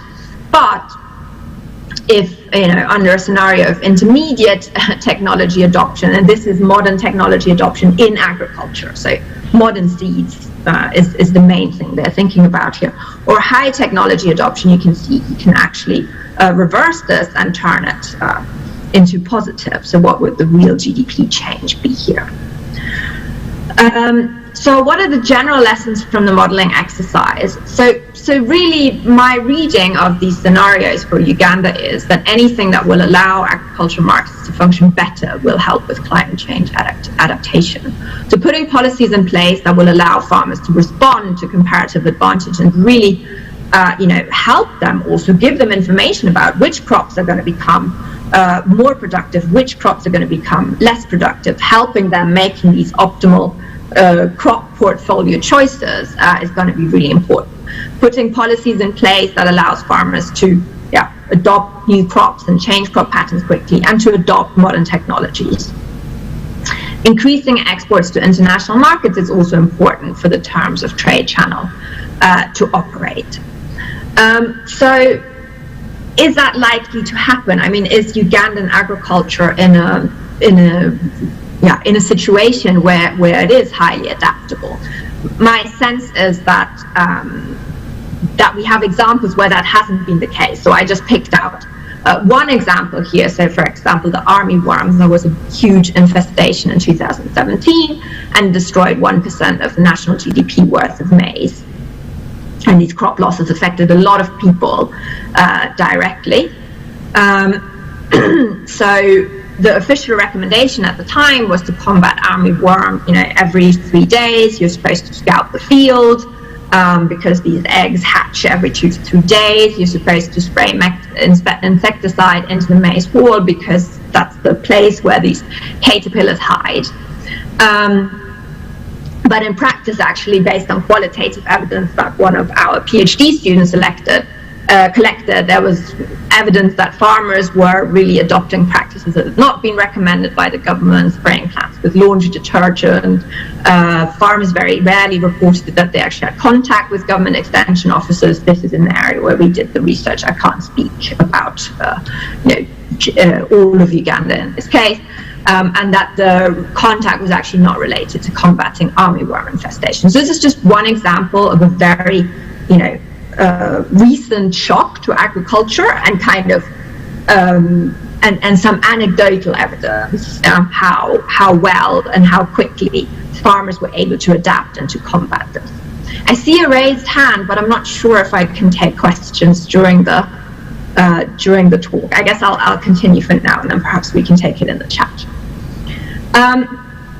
So what is the scope for sort of market-driven modernization of agriculture? So this is an area where I myself, with colleagues from Stockholm and from Kampala, have been very active in trying to understand how can we get farmers to modernize their production, to upgrade the quality of what they import. I mean, the focus of what they produce. I mean, the focus is very much on increasing yields and so on, but there are actually other margins along which farmers can improve their income. And that is actually by improving the quality of what they produce. So in a very recent study, we studied the effects on smallholder farmers of linking them to a buyer of high quality maize for urban consumers, but also potentially export markets. So in the study, we also first start off by showing that maize quality that farmers produce, smallholder farmers produce, is very low. That when they increase the quality of maize that they produce in the local markets in which they operate, there's no return to that. The local traders do not reward it. But that farmers are actually willing to invest, because it's costly, to invest in producing higher maize quality. So a lot of that is post-harvest processing. When there is a price incentive to do so. And so we did that by experimentally linking them to a buyer of high quality. So important in terms of thinking about climate change here as well, this kind of market access, it induced farms to produce higher quality maize. It had large effects on income, increases between 30 to 80%. It increased agricultural productivity by about 15%, so farmers were becoming more productive. They did not increase the acreage that they were devoting to maize. So these were all on the plots that they were already farming, and that's of course something important to think about in terms of modernizing agriculture, because there's always also this trade-off with deforestation, etc. But we see here that they improved their productivity on the given land that they had. But we also found that despite these increases in income, despite the farmers being provided with extension services, encouraging them to use modern inputs such as hybrid seeds and fertilizers, that was really a margin along which it was very difficult to get farmers to change their behavior. And that is unfortunately a lesson that comes out of many research programs that we see. It's really hard to make progress on that margin. So let me conclude. So climate change is predicted to have large negative effects on Sub-Saharan Africa in general. That, I think, goes through all the scenarios. Increases in agricultural yields are to be expected, and increases in food prices. The case for Uganda is less clear, or at least it depends on the particular simulation scenarios that authors have in mind. But what also comes out of these scenarios is that either way, that modernizing agriculture and allowing market-mediated mechanisms, such as trade, to operate are actually important mechanisms both for growth and for protection against climate change. So again, Crop choices need to respond to changes in productivity. Agriculture needs to be able to adapt flexibly and adopt modern inputs. There needs to be meaningful participation in international trade, and sort of as a byproduct, this again depends on the scenario, but of course it's good for growth. It's that non-agricultural productivity must increase. That will be helpful as comparative advantage changes. So let me conclude with that. Thank you very much. Thank you, Prof, so much for that presentation. I think you'll agree with me that the issue of climate change is coming out as the main emerging lesson we need to learn, because we are likely to see increased food prices if we don't adapt to the modern technologies, and also ensure that we reduce the vulnerability. I'm also shocked that we are still in data net food importers. We usually want to call ourselves the food basket. I don't know which basket is this one, where we are net food importers, meaning we export some food, but the money we spend on importing food is much more, and it is something which we need some reflection on. And also the issue of agricultural productivity. How do we get the farm yields to rise? The good news, which I've heard from the professor, is that we are not likely to be as badly affected according to some of the simulations, but only if we are able to get our farmers adopt modern technologies that would enhance adaptability, and also only if we become more competitive by increasing export of our agricultural produce or products, and also increase the investment in effective and also effective deployment of farm extension workers. In Uganda, I wanted to inform the professor that we are approaching these days agriculture using value chain as a value chain approach. So we are not only looking at how to enhance production and productivity alone. That's just one segment. I would have loved to hear the entire agricultural value chain analyzed in how we can get it better, storage and primary processing, value addition, as well as marketing, because we want to make agriculture increasingly demand driven so that we avoid some of the mistakes we've had in the past. We are slightly changing the program. As you can see, there is another presenter who is showing on the screens and is far. So I'm going to hand over to Maurice, and then the discussion of this session is going to come after this presentation has been done. And I think I will request someone, Maurice will get someone to help me chair the discussion, and I will come back later in the afternoon. Thank you very much for the presentation of Dr. Michael Tingego. A hand clap for him. And the presentation from Professor Teresa Todi, Tessa Bold, and Mike and I will be coming back a little bit later, and then we have that discussion. Thank you very much. A round of applause, ladies and gentlemen, for the PSST and the Deputy Governor. You could now take your seats. And I also want to thank Tessa, Professor Tessa, for her presentation. Please park those questions. We'll come to those questions after after the lunch session, where we will open up the sessions to feedback. But also Professor Tessa said she's available with the team that is online, and she can take some of your questions. Move to our next session on climate change and sustainable growth in Uganda.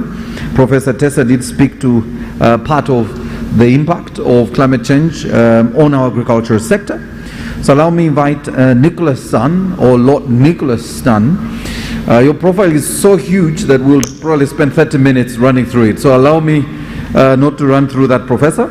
He will be in discussion with Shanta Devarayan, and allow me to invite you, Prof, to kick off this conversation. You will be looking at the role of adaptation and mitigation to climate change from the perspective of development as a whole, and the conversation will discuss Africa, wide issues with passing implications for Uganda. Over to you, Nicholas.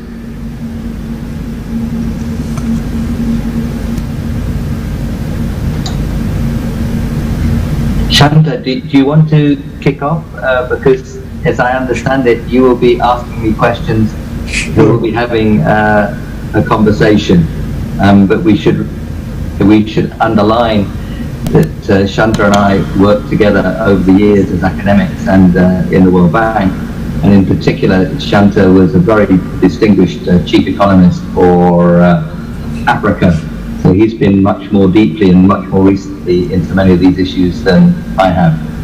But I did want to remark that I first came to Uganda in 1967, soon after I'd graduated, and I was reflecting at that time that the population of Uganda was under 10 million. Now, of course, it's over 40.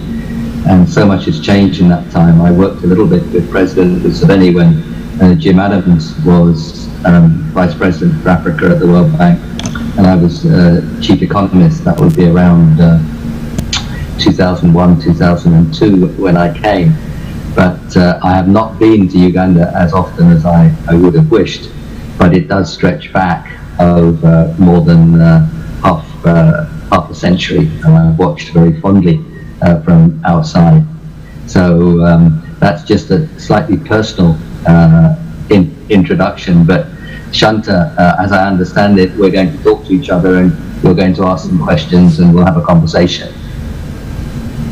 Okay, thanks very much. And let me also add on a personal note, it's a pleasure to be here with my old friend Nick Stern, but also several other people around the room, in particular Michael, the Deputy Governor, and to listen to the last few minutes of Tessa Bolt's very nice keynote, which actually echoes some of the themes that we are about to embark on.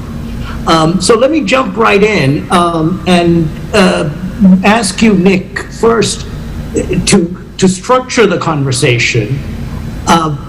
Would you agree that the big problem with respect to climate change in Uganda is adaptation to the effects of climate change, as distinct from the mitigation of carbon emissions?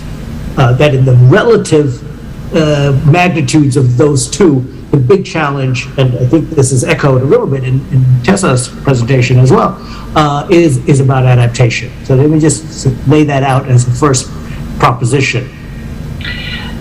I would say yes, Shanta, but it's a qualified yes. And what we have to do is to recognize that so much of what we have to do, whichever country we're in, including Uganda, is to put development, adaptation, and reduction of emissions, which we call mitigation in shorthand, together. And that is now the challenge of development and growth in all countries of the world. And there are some countries, Uganda clearly an example, which emit much less than others. But it's the sum total of emissions in the world that matters. And it's the sum total of emissions over time that matters. And we all hope very much that Uganda's development will move strongly over the next 50 years. Certainly Africa as a whole, as its population doubles in the next 30 or 40 years, will have a very big weight in the emissions of the world, potentially. Of course, what we're all planning to do is to reduce emissions dramatically, indeed go to net zero. In other words, to break the relationship between economic activity on the one hand and damage to the environment, and within that, emissions on the other. But it's clear from those kinds of numbers that unless we act to reduce and to take away that connection between economic activity and emissions, that at some stage that Africa will be very large in the emissions of the world. But it could be very small, and indeed net zero, if the development story puts development, adaptation and mitigation together. And that is, I think, key to recognizing where development paths around the world should go. But it's also key to recognizing the tremendous returns to doing development differently, that actually when we see it that way, of putting those things together, the opportunities are tremendous. But yes, the immediate problems are tackling adaptation, or tackling the tremendous risks of climate change and adapting. And there, of course, we have to think through what those risks are and how our actions to take on those risks, to reduce those risks, fit with development. Tessa described, I thought, very, very well and clearly how those things fit together.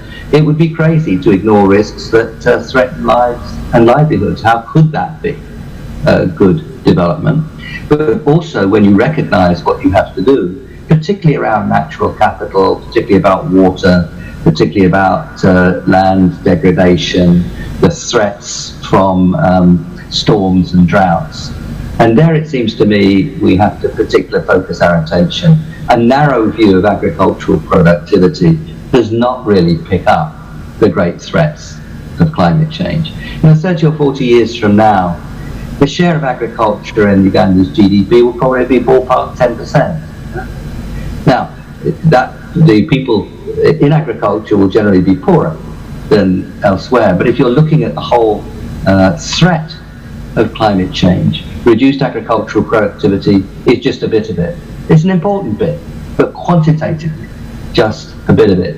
The threats from what we're seeing in terms of storms, and you get much more intensive rainfall in short periods of time that can be absolutely devastating. And we're going to get more of those. In some areas that you can get droughts, which can be devastating also. There will be some parts of Uganda and northern and eastern Africa in general where the intensity of heat in 30, 40, 50 years time could be such that you cannot be outside for more than a few hours without dying. So if you think of what the threats are, they are in terms of really, in large measure, storms and floods and droughts. In some cases you're going to get the extreme heat, and we're going to see immense dangers of conflict.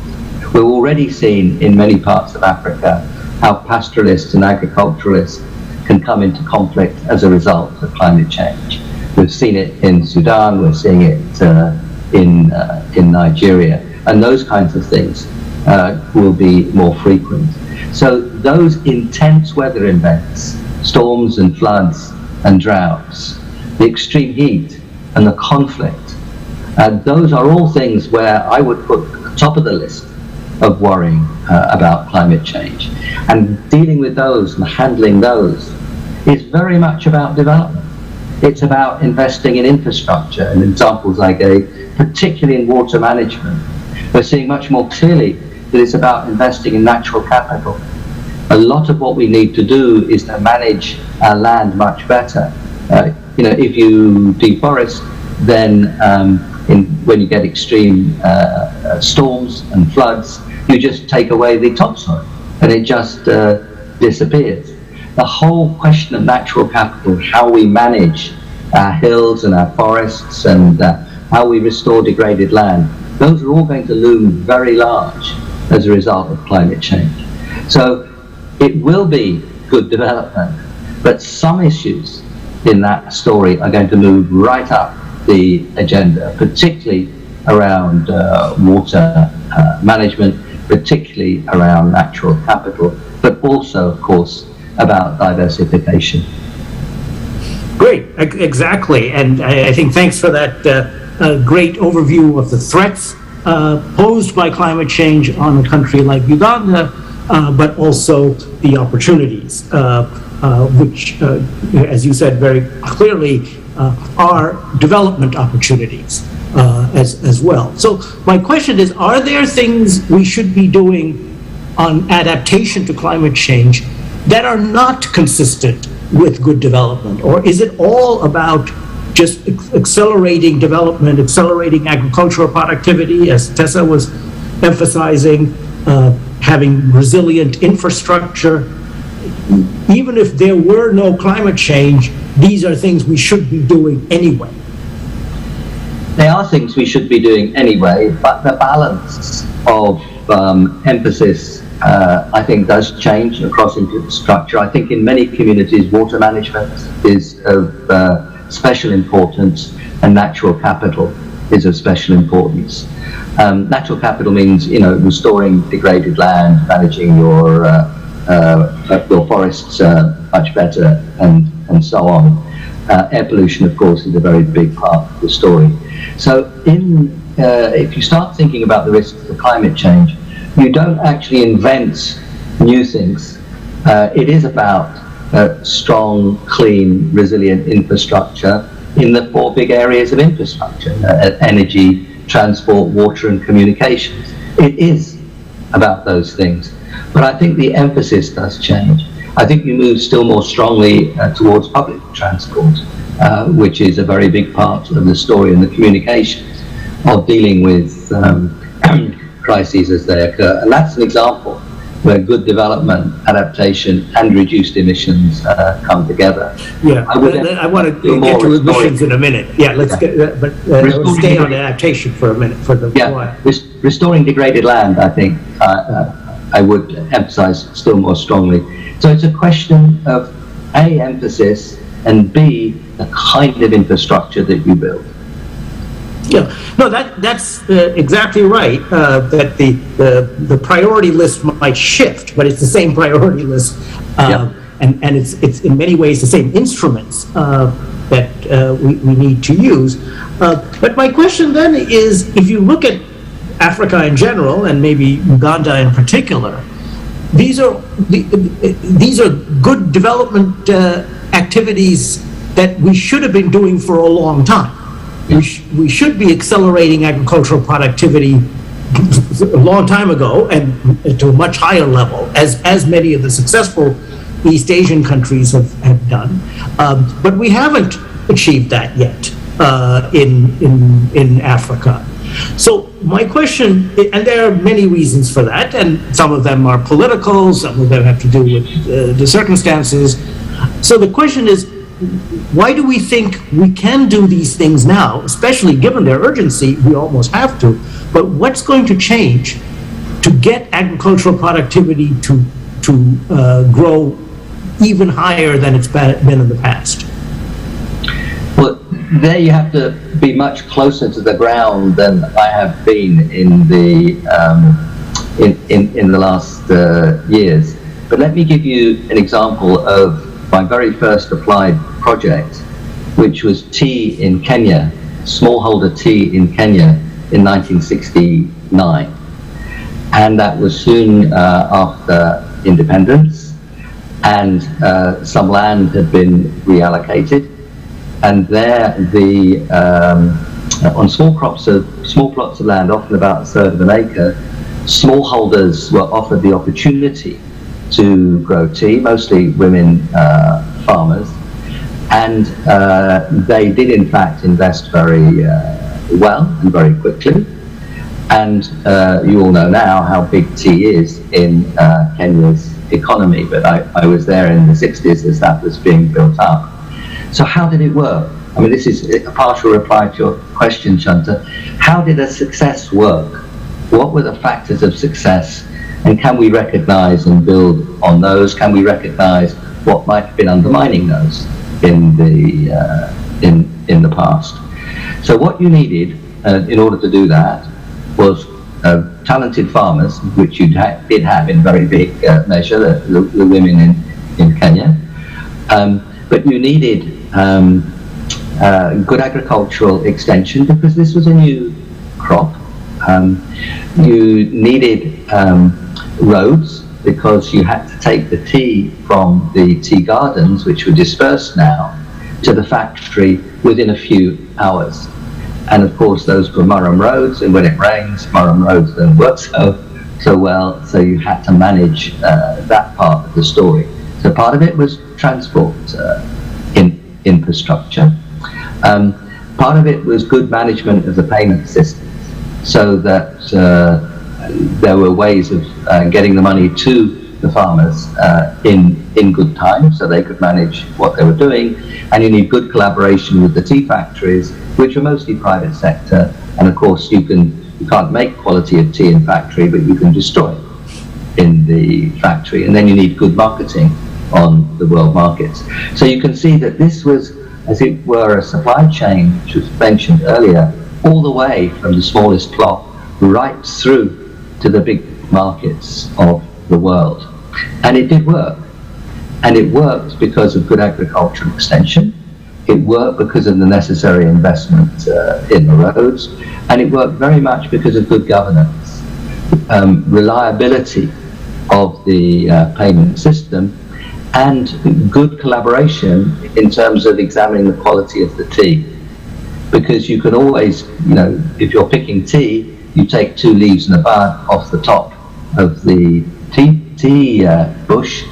And of course, the 3rd leaf down is bigger than the 2 at the top. And you can always up your weight by going down and taking the 3rd leaf, but of course you reduce the quality of the tea. So that's an example. I know I'm getting a bit specific here, but that's an example of what good governance means and good collaboration means. And what was so impressive is all that happened. Yeah? And that then is a sort of partial answer to your question. It's about investment in infrastructure, investment in agricultural extension, investment in good governance, and trusting of payments systems.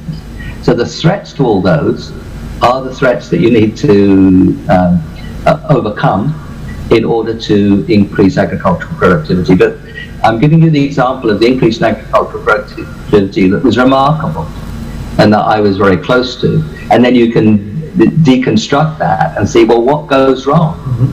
It's bad infrastructure, it's bad governance, it's corruption. And those were the things that could have undermined this.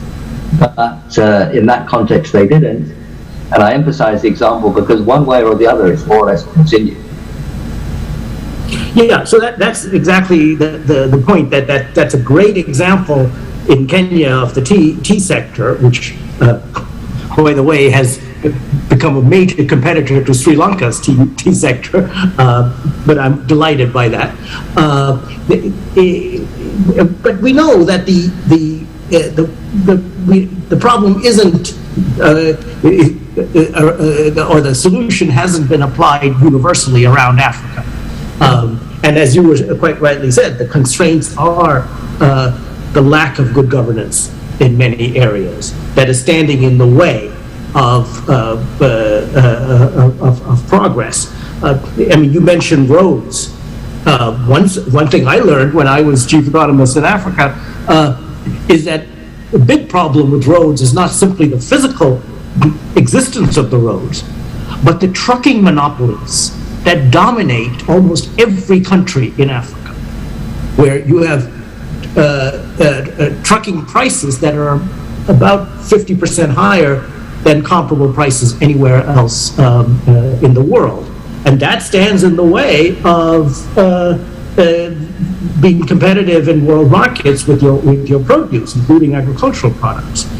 And it doesn't help that in many countries, the president's relatives are the owners of the trucking company. And so it's very difficult to get reform of deregulation of the trucking industry. Now, so my question is, if that's the situation, and we're in a kind of low-level equilibrium here, where the political forces are such that we don't get more investment in infrastructure, or we get more investment in infrastructure, but it's not productive. Then my question is, does the threat of climate change, or could the threat of climate change actually tip the balance in favor of better decisions on infrastructure and on agriculture? If you think we're stuck here, and then you say, look, but there's a meteor heading towards Uganda. If we don't do something about it, we're all sunk.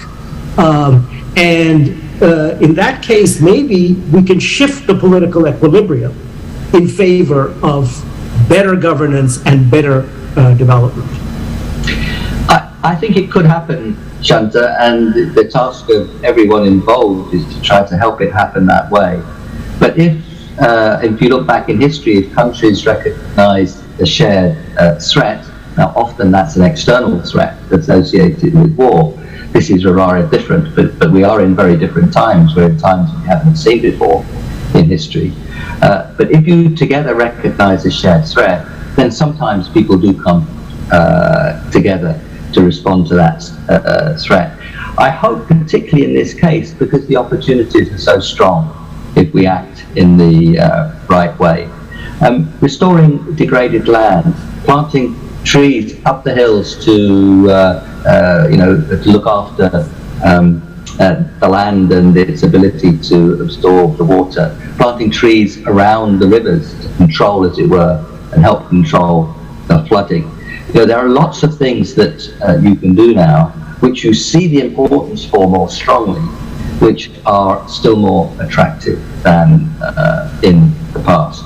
And I think the management of the forests and the restoring of degraded land and the protecting of the water courses are a very big part of that story. Improving irrigation so that land productivity goes up and you don't encroach on the forests in the same way. I mean, let's remember how unstable that could become so quickly in terms of the viability of the forests as you encroach still further into them.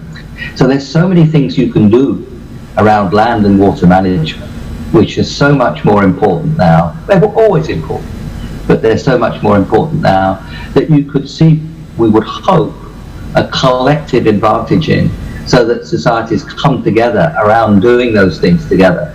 And that in itself could improve the governance story, the recognition of the importance of good governance, the recognition of mutual responsibility.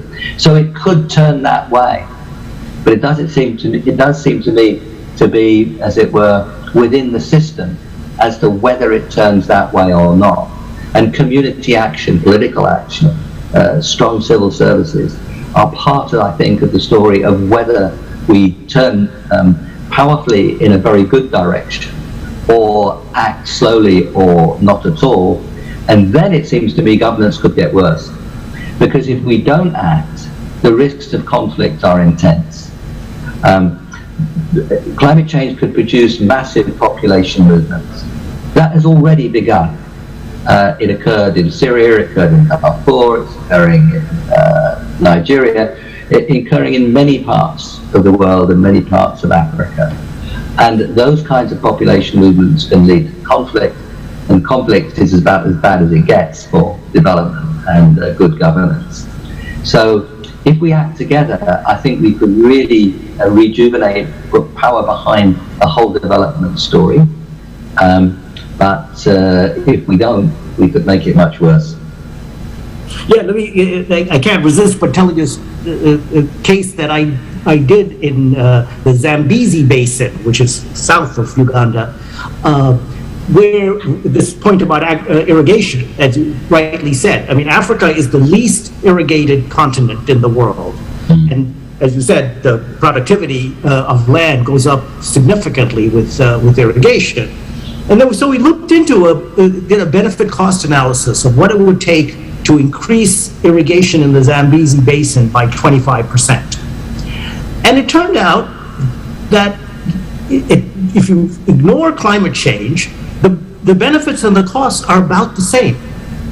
The cost of irrigation, because of all the governance problems associated with procurement and so on, makes the costs and benefits the same, which then might explain why there hasn't been more irrigation. But now, if you include the avoided costs of climate change from irrigation, because irrigation enables you to smooth the water supply when you're faced with droughts and floods without it, that increases the benefits relative to the cost by a factor of 2. So climate change, the threat of climate change is what tips the balance in favor of more irrigation, which, by the way, is also will also increase agricultural productivity. So if we could get some of those cases going, and I'm sure there are some in Uganda as well, and I want to appeal to the people in this call, that I think you can be part of that movement of understanding the threats posed by climate change, but that threat can be used to an advantage of promoting good development and certainly avoiding some of the hazards of climate change. And the Global Commission on Adaptation, Shanta, gave very powerful examples right across the world of how productive investment in adaptation really was. And of course, as you said, it goes way beyond simply the reduction of risks of climate change, because those things directly improve agricultural productivity. Now, when I first went to East Africa in the late 60s, it was only 2 or 3% of the land in Africa was irrigated. And I suspect it's not very much, it's higher than that now, but it's not hugely higher than that. It's about 6%. Yeah. So at the same time, I've been working in Indian agriculture, as you know very well, for 50 years or so as well.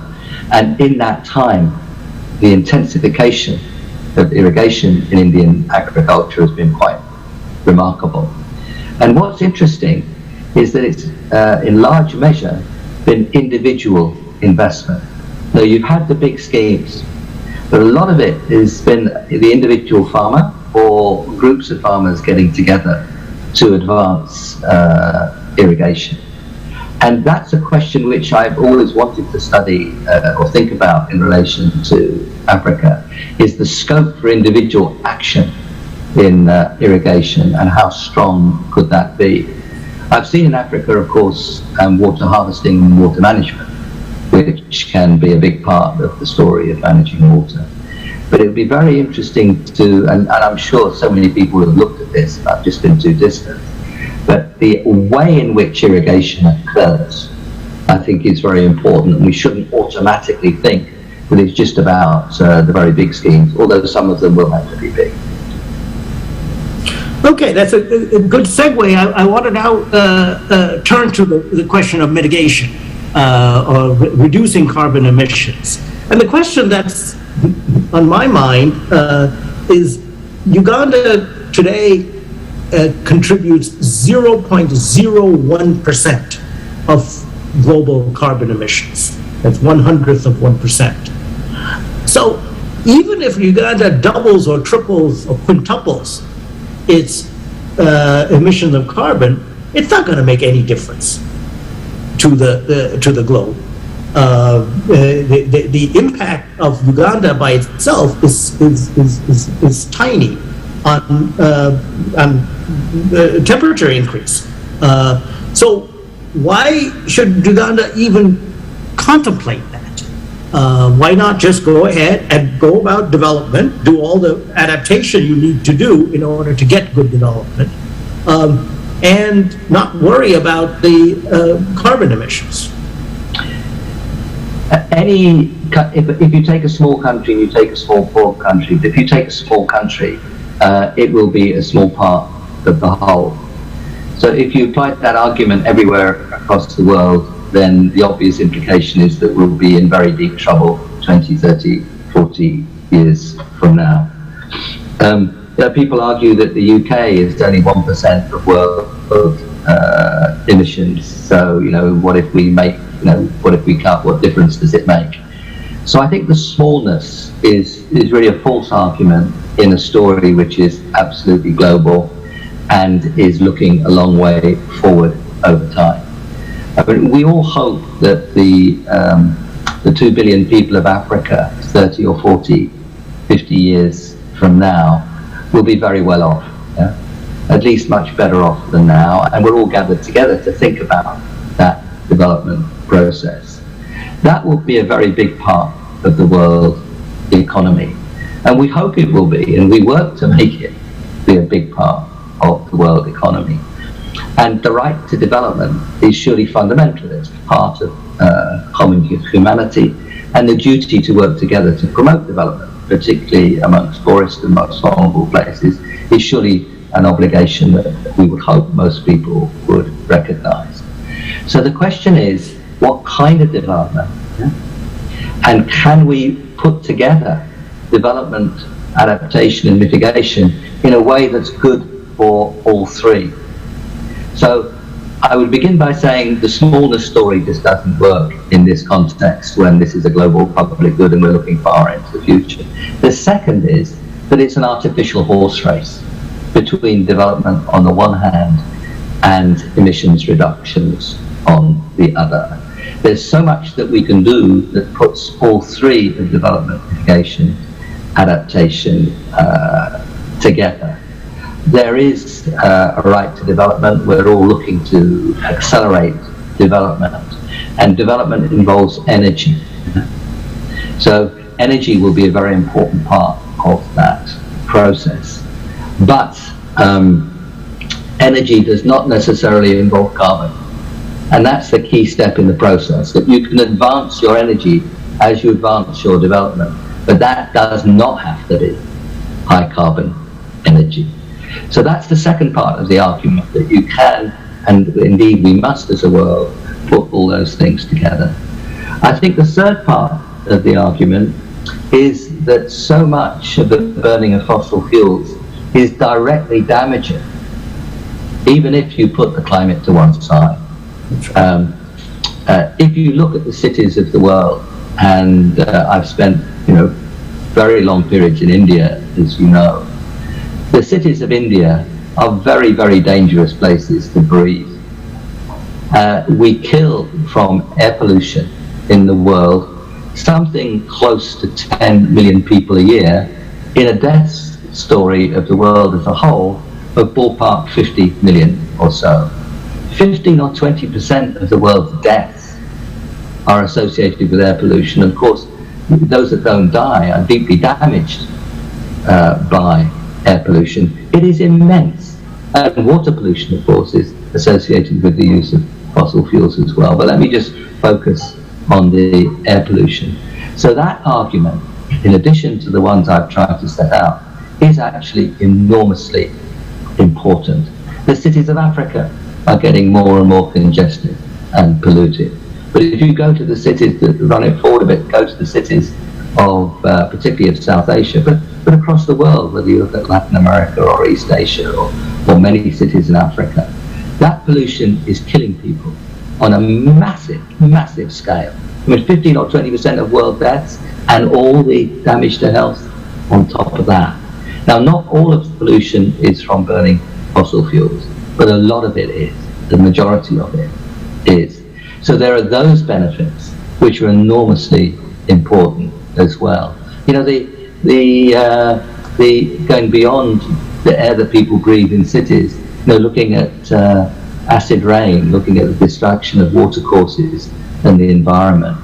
These are costs of the fossil fuel-oriented approach to development, which are immediate, strong, and particularly damaging for poor people. So if you put all those arguments together and you put them with the opportunities, I mean, decentralized solar and hydro, run-of-the-river hydro or micro-hydro, decentralized solar and hydro are enormous possibilities in much of Africa.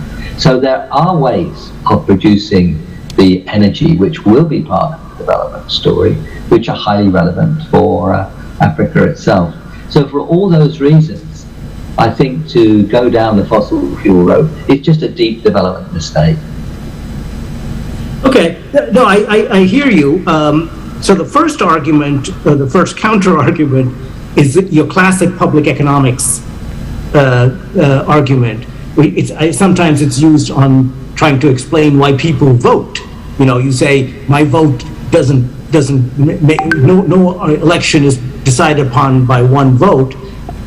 We all vote because if I don't vote and everybody else does the same thing as I do, then we will be in real trouble. And that, I think that's the same argument you were making about why even a small country like Uganda should work towards mitigation, because if all countries behaved, said we don't matter for global climate change, then it will matter big time. So that's and you're running it forward over time as well. So yes, exactly. So it can accumulate as well. Now, but I like this, the third point you made, because it actually flips it the other way around. That the benefits of mitigating climate change, particularly fossil fuel driven energy production, are local. It's the people in your own country who are being hurt by the burning of coal and so on. And that's interesting because many countries, I won't name names, use the argument, why should we invest in a global public good that benefits the rest of the world? And they undersupply the mitigation as a result of their view that there are poor countries and they don't need to benefit other countries who are much richer and may have caused more of the climate change in the past. But I think that argument also needs to be flipped on its head, because by burning fossil fuels, you're not only hurting the planet in terms of climate change, you're killing your own people. Now, the people living down the street. You're killing them now, yeah? You're killing them now, right? And in fact, there's a very nice paper by Ian Parry at the IMF where he calculates the externality associated from coal production, the externality associated with climate change, and compares it to the health externality associated with burning coal. And it turns out the health externality is actually bigger. So you could say, look, forget about climate mitigation. I need to do something about coal simply to improve the health of my population, not worrying about others now. If you have 3 or 4 strong arguments, they're not competitive, they're additive, and you have to put them all together. But we should emphasize the opportunity story. The alternative source, we do need energy for development. We absolutely do.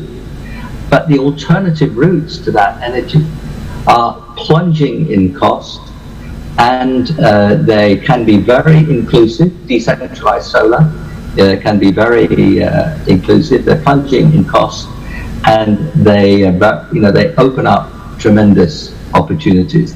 So that's where we should be focusing on energy, where we should look to advances.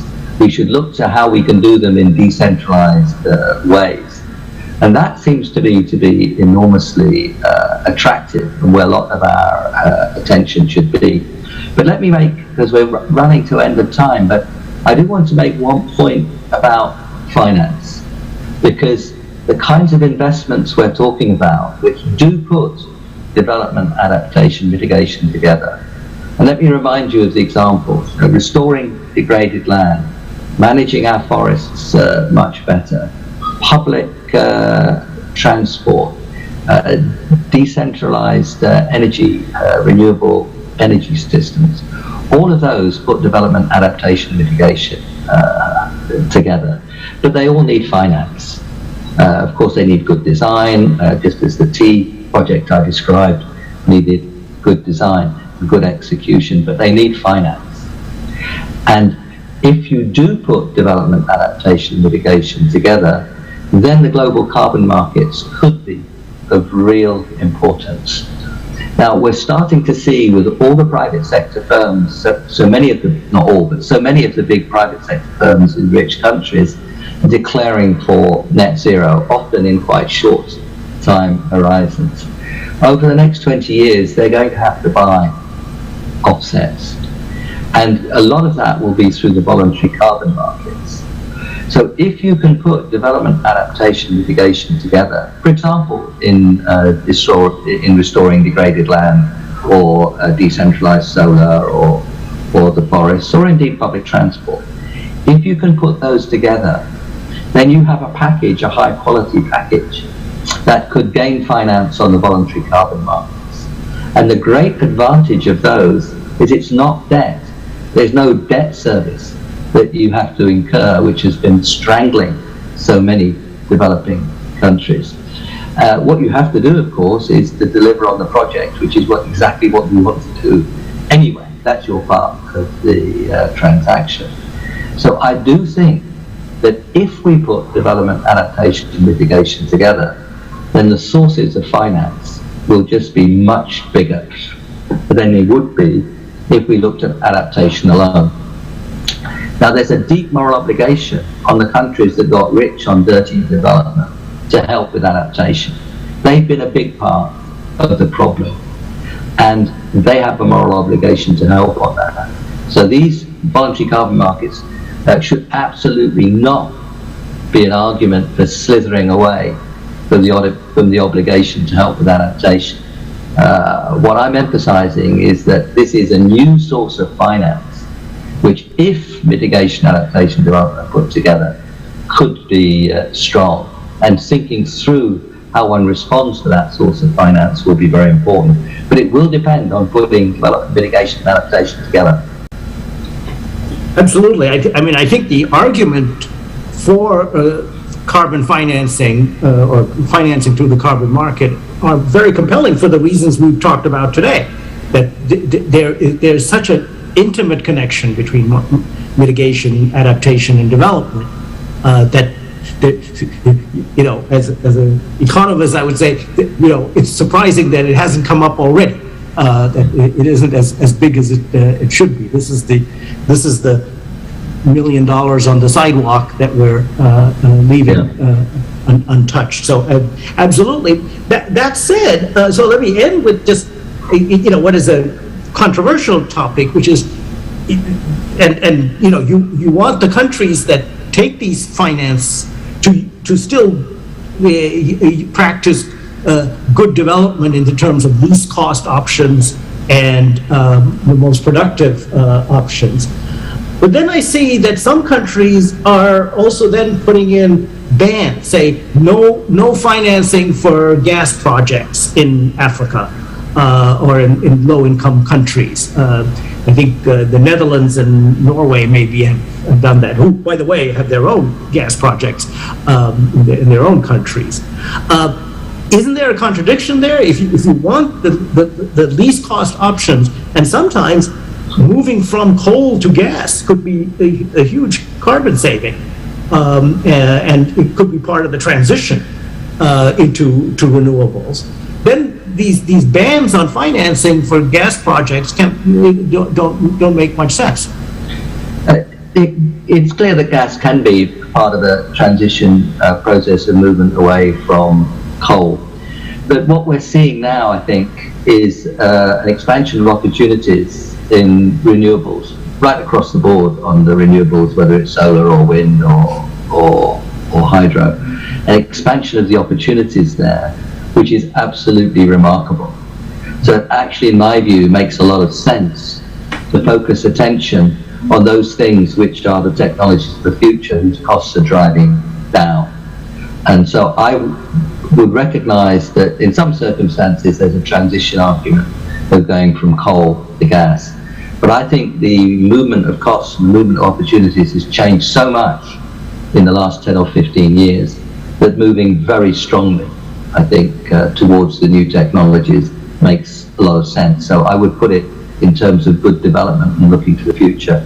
We do have to finish now, yes. Shanta, but there's one thing which, let me just note that we could have talked so much more about other parts of this story. And one part of the story that we could have talked much more about is Africa's cities and towns and how they develop, and the importance of making the right investments now, not to lock in congestion and pollution, including, of course, emissions for the future. There's so much more we could have discovered, but I didn't want to let that one go, because how Africa's cities develop is absolutely vital to the development and future of the people of Africa, obviously, but also to the way emissions move, and of course resilience, because within cities, it's the poorest, weakest areas of infrastructure that are most vulnerable to the violent weather and climate associated with climate change.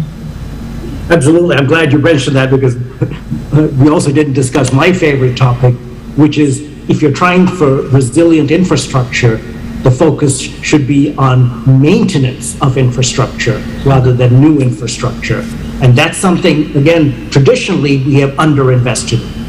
Yeah. And we need to move towards greater maintenance. And there are studies that show that you can develop 95% of the risks, you can mitigate 95% of the risks just by increasing maintenance of infrastructure. Yeah. So I know you have to go, Nick, so let me thank you for a fascinating treatise on the, shall we say, the tripartite agenda of development, adaptation, and mitigation. And I hope that the people in the audience got enough knowledge, but also inspiration that we need to work on this together. And I hope that we can, in a few years, get back together to see how much progress we've made, because I think this is also a unique opportunity for a country like Uganda to show some leadership in the area of climate change adaptation and mitigation. So thank you very much, Nick. Very nice to see you. Nice to talk to you. Thank you, Shanta. As I say, it was 55 years since my first visit to Uganda, and it would be wonderful to get that back there before too long. But thank you very much for having me, for allowing me to participate. And it's always a pleasure to talk to you, Shanta. Thank you. Ladies and gentlemen, a big round of applause. Big round of applause for Nicholas and Shanta. Thank you so much for the conversation. It was quite exciting, and we want to thank you so much. And for those of you who have not done your Google on Professor Nicholas, he's the IG Patel Professor of Economics and Government and Chair of the Grantham Research Institute on Climate Change and Environment, and also Head of the India Observatory at the London School of Economics. We want to thank you, Nicholas, for your participation in today's Economic Growth Forum, and also Shanta, who is a professor of the practice of development at the Georgetown University's Edmund A. Walsh School of Foreign Service.